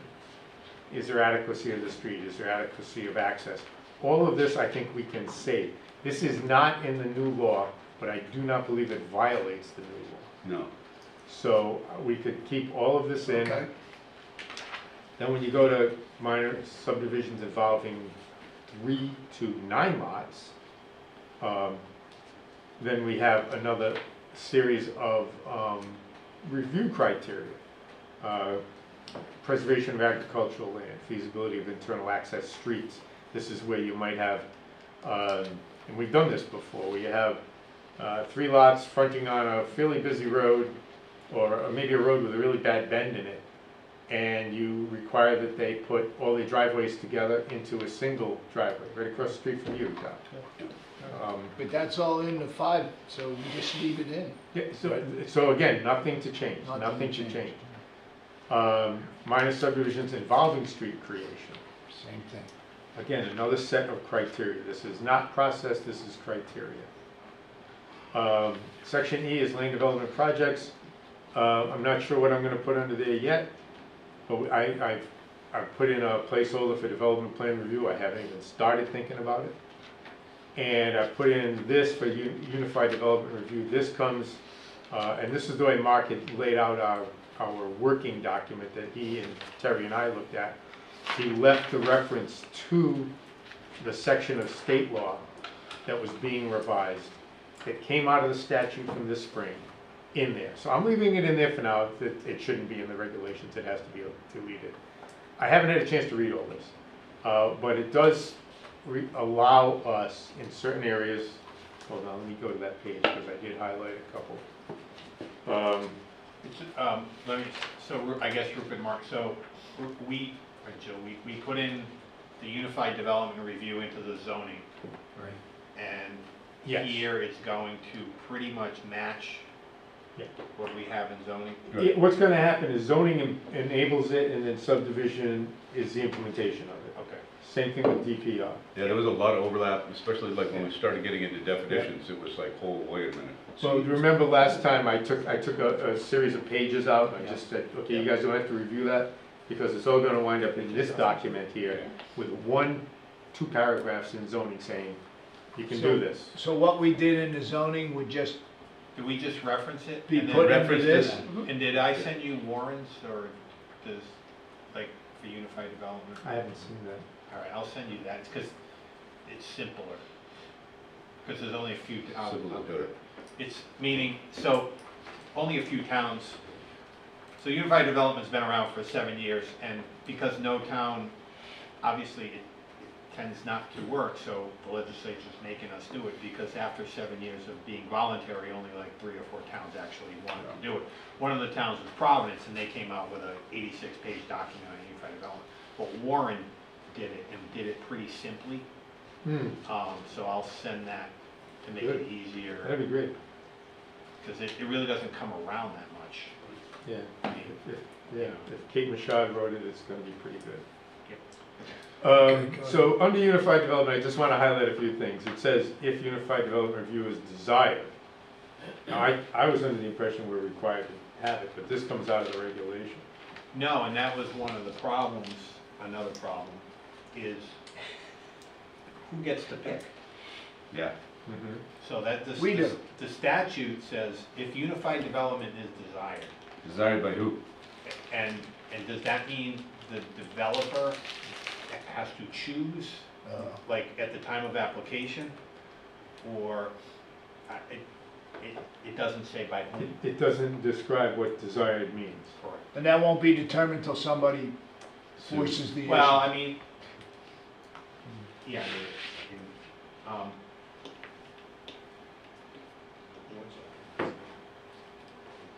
Yeah, the plan. yeah, I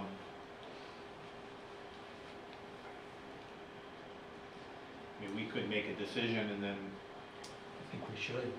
I think, yeah, I mean, I think we can, I think we should, and then, you know, Well, me or the predecessor. somebody else will defend it. After that, you know, 8 years from now, if someone comes in with a subdivision and a builder picks unified development and we say no, I mean, So, yeah, I think we should clear it up one way or the other. so you're saying we're required to have unified development review in the regulation? Correct.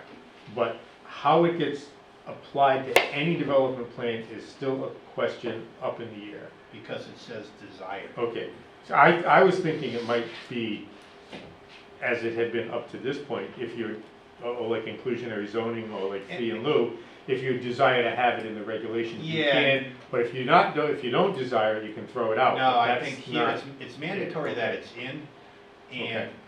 I'm assuming they meant desired to be developer friendly, so the developer could choose. Okay, But unless anyone has any other thought, I mean, when I read it, and I made the same notes, but I also looked at it as another way, is that the people writing this, from the state perspective, is saying, no, unified development is desired, that's our choice, that's our desire. I mean, I don't know why they would, no, but. it says It if. says if unified. Yeah, if unified development.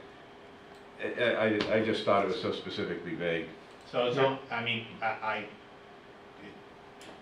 I can't give you an answer because it's So vague. it needs to be in the regs, but whether it's invoked or not is up to, the question as to who would Yeah, make that call. Can we get clarification from the author of this thing? No. No. I was There's- being, so, I was being as- sarcastic and As facetious part at of my, the same as part of time. my Call the argument Builders is something else, Association. I counted them, there were 42 legislative councils up there. There was 4 special councils, and then 6 people from Rhode Island Housing. There were 50 lawyers working on this, Mother of God. potentially.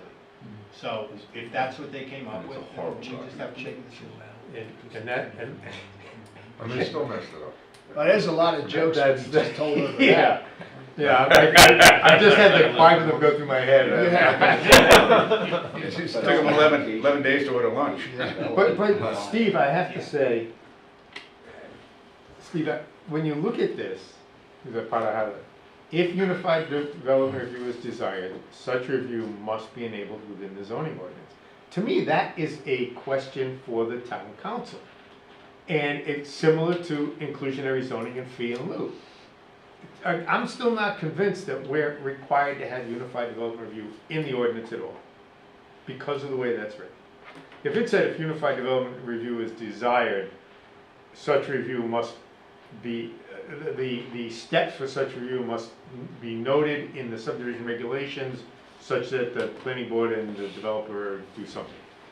It doesn't say that. It's All right, speaking. well, I'll go I- back to the, what's the H number on this one? 6061. All right, I'll read it again. I'd appreciate it. Yeah, I mean, it is within parentheses Well- defining prior statement. So when you get, then we can make a decision as Yeah. to whether we include it or not. But I I mean, want, it's not really a bad, I mean, it's not really a bad thing. In other words, you know what it is, right? It's not Do I have really- to describe it? Briefly. Do you understand what It's we're very simple. It's when you are looking, when this board is looking at either a subdivision or a land development.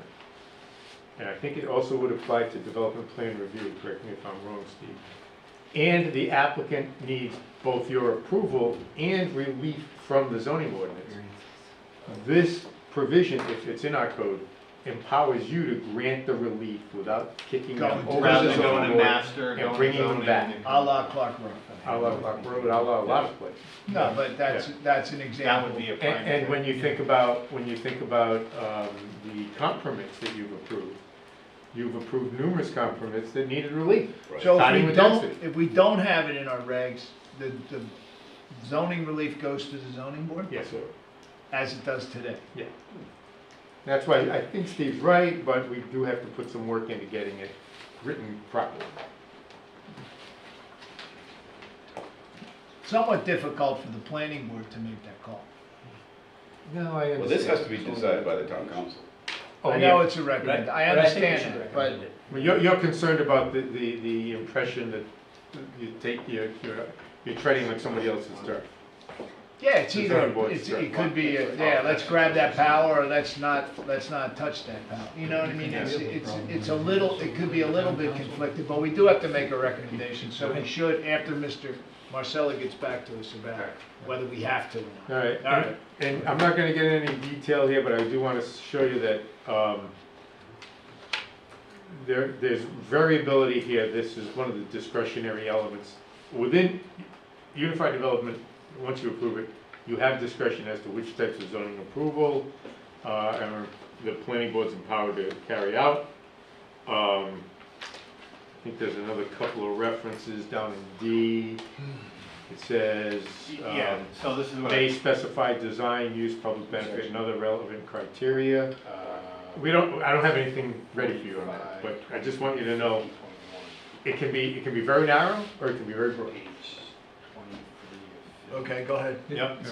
So, back to that. So it says at the beginning, a municipal zoning ordinance shall provide, and this is what they added.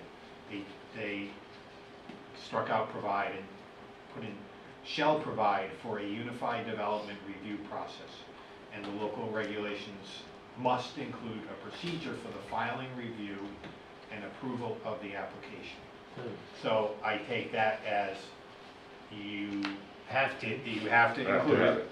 it. And under the application, which again, I'll look at Warren's, is the procedure would be at that point for the developer, for the applicant to make a decision one way or the other. I mean, I don't know if it's, again, it's the same relief, there's no, the only advantage is, It's a different board. is a different board, but it's, you still have to, every board should decide the same because the law is the same. Oh, yeah, that's happened. Yeah. So this statement here is, Backs to the law. I would strategize if I was a developer as to how, where I would want this thing to go. Yes. One-stop shop. Maybe not very All right, let's go, Mike. yeah, okay, so Let's get going. that is confusing. So no more to talk about there, there's obviously more to add to that. We're moving on to section 5, this is the last section we're working through, there's a lot here, but this first highlight is a reminder to me. This is something I want to get rid of. It just says when you submit something to the administrative officer, you have to have a cover letter. If I required a cover letter for every submission, of every little document that comes to me, it'd be nuts. I just want to get rid of it. Most people give me a cover letter anyway, but that's not required by Go law, ahead, that's just me. get rid of it. Checklist, another reference, just a reminder. Administrative subdivision, all these timeline references have to be double checked. Yep. Then we get to minor, and as you can see, this is, you can't tell there, but in the hard copy, this is all blue from here all the way down. This is all new language. It's in blue text, not in black. Do you, excuse me, do you have to rewrite that, or are you just gonna incorporate that from the legislation? This is coming right out of legislation. So it just gets plugged in? Yep. Okay. Here's a reference to technical review committee, whether we're gonna have it or not. If No. not, I can take that away. No, that's going. And see, so here's existing language, review stages. It's gonna be scratch. This is all gonna go. Right. Submission requirements, again, I need to add reference to checklists here. That's okay? blue, that's state law. This is all state law. This is all state law. And it says by the local regulations, but I think what I'm gonna do is change this and make a reference to the appropriate checklist. Here's the tech review committee, I highlighted it for a reason. Toast. Okay, reassignment to major review. And this is, this stays, I don't know why I highlighted it, that doesn't need highlighting. Yeah.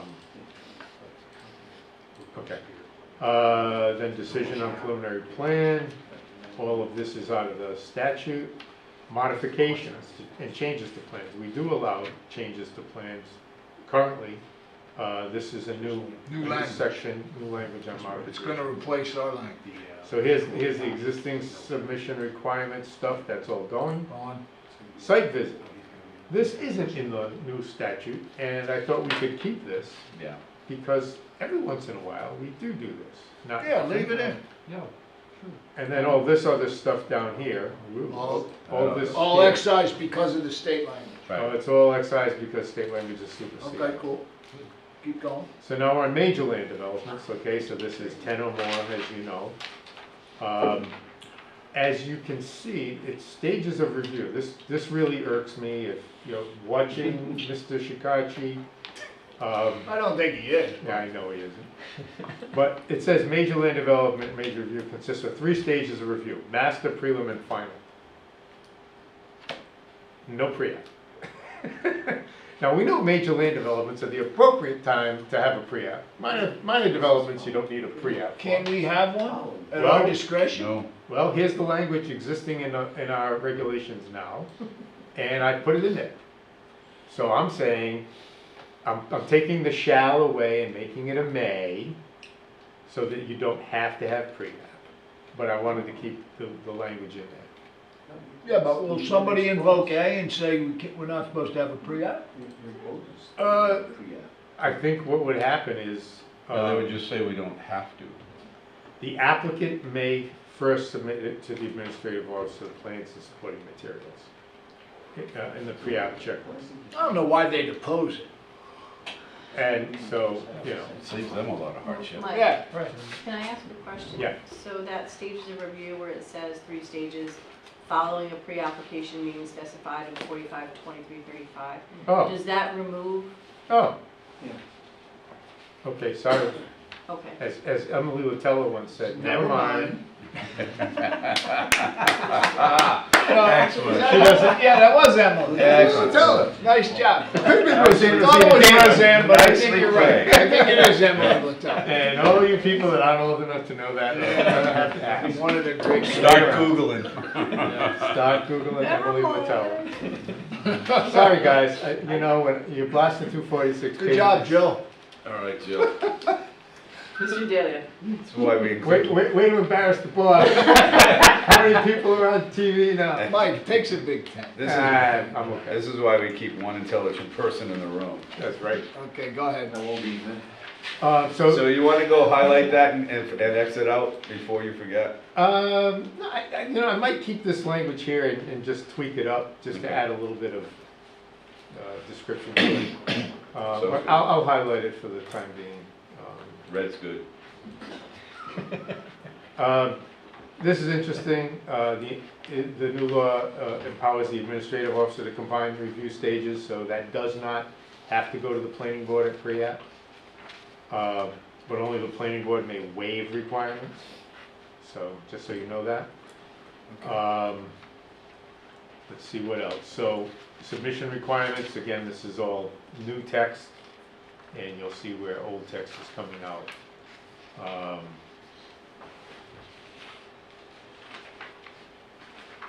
You'll see also that applications which require relief from literal provisions of the zoning ordinance shall be reviewed under the Unified Development Plan review.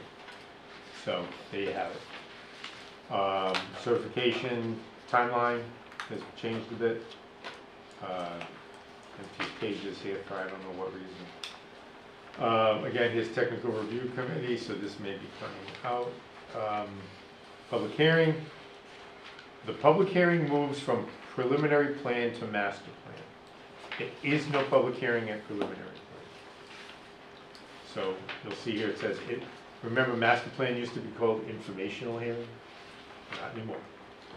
So full-blown public hearing at master plan, which is interesting, because as you all recall, master plan doesn't require any engineering or environmental permits. So the neighbors are gonna get, the opportunity to look at a generalized plan, with a generalized stormwater management plan, generalized sewer and water hookup, and all that, generalized roadway layout. And by the time it comes to prelim, there's no notification to the 200-foot butter list, 500-foot butter list. So, that, I think. Doesn't make sense. It does to the people who wrote the law. Okay, so we can't change it, but Can't change it. that's just weird. Yep. Master plans are approved for vested for 2 years. I don't know if that's any different than today. And then there's a 2-year additional vesting, so we can get up to 4 years of vesting. I don't really have anything to tell you here. We could go through this, but this is all straight out of the law. That's why It's just gonna get plugged in, right? It's gonna get plugged in. All right. And more technical. And we have no latitude, so. Highlight that. Removal. So what do Public you do notice. with that technical review committee? It's in there, it's in the language, but we're not gonna have it, so. So- You excise it? Yeah, public notice will go to the abutters 14 days in advance, for my apology, even though it's a preliminary plan. But the preliminary plan is not a full-blown public hearing. So I was wrong on that too. So sworn testimony is taken at master? Is that what you're saying? It's the only time we'll have a stenographer here. But not at preliminary? It's kind of weird, the 90 That days, doesn't make if you look at 6 at the bottom, so you get the 90 days, they can extend it. But then it says, provided that the timeframe of decision is automatically extended if evidence of state permits have not, that should say have not been provided. So. It's automatically extended. Correct. So if So they if they start it without, DOT. Right. Yeah, the DOT, whatever, I didn't pick up on that. insignificant, whatever the, DEM or DOT. Sometimes it's waived subject to the. Yeah. It says or otherwise waived. But, Interesting. so it could, you could have the decision go on and say, so they can't come in and say, I'll get, whatever, my insignificant permit later, you gotta, Yep. Final plans come to the administrative officer. The administrative officer approves final plans. There's no allowance for kicking it to the planning board, at least I don't think there is. Did you see anything?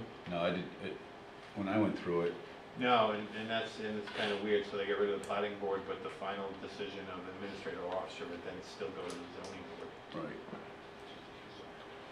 No. No, go to you. No, it goes to court. It goes to courts.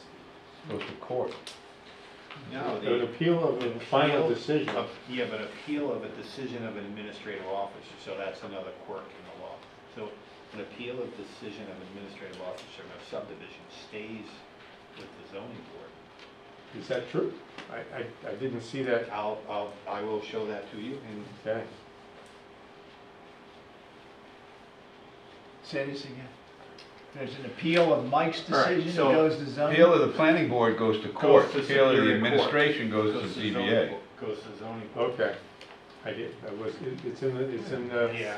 okay, well, Total that's good, mess. because What a mess. someone This is, In one of my meetings, Did someone anyone said that it think was. about this This wall? That This it is- would Well, have that's- been This Yeah, is this the way. I'll send you the, I'll send you the. this was a 17 martini lunch when this thing was This written. is the most poorly drafted legislation I've seen in 30 years. That's quite a statement. It's, quite a I'm statement. serious. Well, here's the other So, thing. yeah, so Mike, when they got, Go I'm ahead. sorry, when they got rid of the definition of planning board, Yeah. they only struck out subdivision Mhm. approvals. They didn't strike out administrative decision, administrative officer. I'll send that to you. But when the administrative officer approves a final plat, that's a subdivision approval. Yeah. Then, Or deny. so this is what's gonna happen is, if someone appeals it directly to Superior Court, I would come in and say you didn't exhaust all your administrative remedies, Yeah. and then some judge would have to figure that out. And the judge might send it to the zoning board.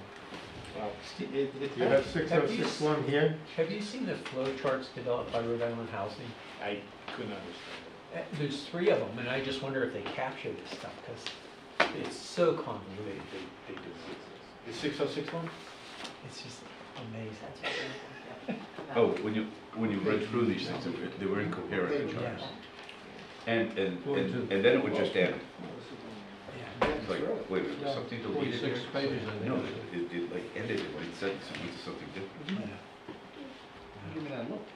I'll send, Most of this is all. you got it? I'm looking at 452371, appeals to Superior Court. It says, an aggrieved party may appeal a decision of the Board of Appeal, comma, a decision of an administrative officer made pursuant to 452338 or 452350, where authorized to approve or deny an application, comma, a decision of the Technical Review Committee, comma, where authorized to approve or deny an application or a decision of the planning board to the Superior Court for the county in which the municipality is situated. Goes on. And Yeah, I'll get to the Is, And these judges are gonna be versed in this law. Is that a there are so rhetorical few judges that That are is, versed in that is this. rhetorical and sarcastic. question? Okay, Yes, it keep is. going, Mike. I think I'm done Yeah, because it's all what we've struck got out. here is all strikeouts. That's all strikeouts. And when we get down to Last 46, page. it ends. It's all new stuff. on the last So I page. Yeah, would from say, here forward is stuff I haven't done yet. but I would say, if you guys are in agreement, the first 22 pages, Are set. we've already by consent Yeah. agreed, I think. Yeah, the first 22 of this 46? I believe so. Okay. I think that's where I got to. Through minor subdivision involving street creation. Then when you get the land development projects, development plan review, unified Yeah, all right. development review. Okay, yep. So that would be the stuff we'd have to take a closer look at. Yeah. But I think we don't need to go back, except for you tweaking a couple of points that you highlighted. Yeah. I don't think we need to revisit the first 22 pages. I just had to walk away from it. No, so Mike, So just, that's progress. so under 40, so under 45, 23, 27. I mean, you ready for Halloween? Board of Appeals. Yes, no, Yeah. don't care, I'm going to. There were times where I wanted to articulate first. We turn I'm the not lights ready on. for the board. Oh, you did? And it's like, and then the problem with this shit Now, is the long-term plan. Challenge people. The court time. I love Halloween, we lost. No kids. Well, obviously internally, I just read 71 to you. Well, candy, when I was growing up, we didn't get candy all the time like you do now. So You know, it's like, it was So I still guess, a is the fine line when you have a definition. It's 71. I've eaten 5 of them. Yeah. It's a Well, treat. come to my neighborhood, because it's the drop-off neighborhood. Right. You would think. I have never given out so much candy in my life. You would think that it's fine. I'm not, okay. Metuxin is it. But I will say this. That is the end of my presentation. Yeah, guys, And they were like, it's enough. I'm exerting my influence for the last time.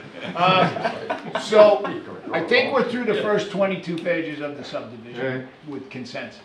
And Yeah, then we gotta come back now, whatever you develop, whatever we can get in advance, we should get in advance I'll try. to try to I know I'm saying whatever. It's like a if or a may, it's a whatever. I do get to go home on Friday, right? Yeah, whatever we can read ahead of time, then that's less we have to slog through, because everybody's read it, and everybody's good about reading it, and they'll have questions.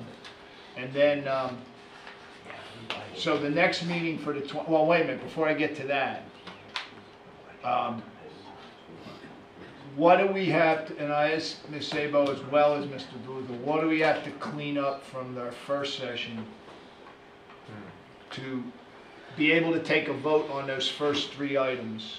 I mean, I think it's My husband in 98%, subdivision. it's 98% of the way there, Yeah. but I don't want to forget, we have to pass an approval or recommendation on all 5 elements. So we got through 3 with almost everything nailed down. What do we have to look at to finalize it? And when do we do that? Well, I don't know if I can shoot from the hip on this, I don't know if you can, Jill, but maybe what we should do. Wait a minute, guys. I don't know that Gotta do we it. can answer your questions at the moment, but we can put together a list, kind of a punch list, so that we can make sure that we double back to everything that needs to be readdressed. We'll put together that punch list as like a separate list. On the first 3 items, Yeah. the mandatory. And I'm not talking about the content of it, I'm just talking about headlines, you know, section this, we gotta clean up language, section that, we have to fill in blanks, whatever. We'll put together that as just as a guide document to help us get through. But I thought we were there with a couple of words here and there the other night. We don't have any more, I don't think, am I wrong? My head's in subdivision right now, so I can't tell you. We identified, for the special use permits, we identified the ones we want to do. They still have to be, the special criteria has to be developed. But they're all, we either excised or included the S on each one of those. We spent an hour and a half doing it, right? Yeah, I have a second draft of that already. Right, so that's done, we just have to bless it, right? Yes, you'd want to look at that again, I would think, and there was still a couple of open-ended questions, use code 60, you never came back to follow around on it, use code 95, we didn't, we Okay, were talking about, but those, other than those, Then bring the open questions to us so we can make that decision and then Mhm. vote. And then, I think the discretionary stuff that these guys did, that Rupert did, is pretty much set. I have no comment on that, yeah. Okay, and then the mandatory was also, I think, 99% of the way there. And then, because, remember, if we come back to 23rd, out of the box, we're finishing this. And we're doing whatever we can do on the special use criteria. And at the end of that meeting, if we have time, we vote on all 5, which means at that meeting, we should also have these items from the first 3 to clean up. Then we vote on all 5, or we come back on the 26th and clean up Clean it up there. everything there and then vote and then send it to the council. Does that make sense? Jill just got an ice cream headache. If you wanna hold the 20, we can hold the 26th to come back and vote. And just- I think we just have to hold the 26th and see how well we can do on the Monday 23rd. night, obviously. Okay. We've got a lot to do in the next week, Right. less than a week. And if we can have everything organized for you so that you can vote on Monday night, so be it. But if you don't, the 26th is You the guys punch can do list that of Monday. all 5 sections, and Right. then we make a yes or no. But I Right. think, like, today, we made progress, we got through 22 pages, we don't need to go back and revisit it, Yeah. you know? Yeah, I think, you know, from my perspective on this document from tonight, so Unified Development Review Standards and the Development Plan Review Standards are something I really need to spend some time Right. filling in, because we don't have it, we need to create it. And with Development Plan Review, you have to create trigger points, you know, up to such and such, it's administrative review. Beyond that, size, whatever, it goes over to planning board review. And not to get into your world, but Steve, other towns, you said Warren has already developed it? Yeah, I'll send Unified. them for unified development, I mean, the review is, what they have to create is, you need a whole new procedure, because what happens if, everything you need to submit for the subdivision is complete, but stuff you need to submit for the zoning portion is not, how do you determine, because there's different time frames for completeness. And if you need something for your zoning part, so that's why a developer may not want unified development review. They might want to split it up, because they might need some things for a zoning application that they don't need for subdivision, for a master plan subdivision application. Yeah. So if they do unified development, but we need to come up, not them, not me, but we need to come up with a checklist to determine if whatever the developer is submitting is complete or not complete for both simultaneous submissions, which is hard. Is Warren's a good model to start with? It's simpler. Yeah, because we not don't used need, that much. We don't need the Providence version. Yeah, No. it's simpler, and I don't know if it's good or not, it's just really the only simpler one that I could find. Yeah, and you know, there may be circumstances, good reasons to not want to do unified development review on the development side, because it's all about cost. You know, they have to spend a great deal of money to do all the engineering and all the, you know, following through with state permitting agencies. They might not want to do that. So, All right, so, can you guys codify the October 26th meeting, get it on the books, get the room reserved? Yep. Post the agenda, I checked, this room is available. so we have Monday the 23rd. Hopefully the council goes 5 to 6 and we can hit the ground at 6 here. Thursday's 26th. Yeah. No, But Monday's the we're gonna be 23rd. here at 6, you have to 26th convene at is 6. Thursday. What's that? You have to convene at 6, so, yeah. Yeah, post that for 6. On the 26th? Oh, on the 23rd. I mean, unless you wanted to move Council it, goes 5 to 6 and then we'll unless you wanted post. to go to the, you know, later time and. I don't. I Okay. wanna go to 6. Okay. And then we got the 26th at 6. Yep. And if 3 of us can be in each of those 2 meetings, we can get this thing done. So, Doc, you can be here on Monday? Okay. Terry, I'll let you know tomorrow. Mike, I'll let you know if I can get Yeah, out I on think Monday. we got a commitment from 3, okay. Anything else, Michael? I don't think we have anything else on the agenda. Sabo, Mr. Mr. Chairman. Marcella? No. No, I'm done You done? for tonight. Thank you for attending, Mr. Andeli. It's good to see you back. All right, can I get a motion to adjourn? Move to adjourn. Seconded, not Motion by available. Dr. O'Neill, second by Mr. Brady. All's in favor? Aye. Tell me when we're out. God bless America.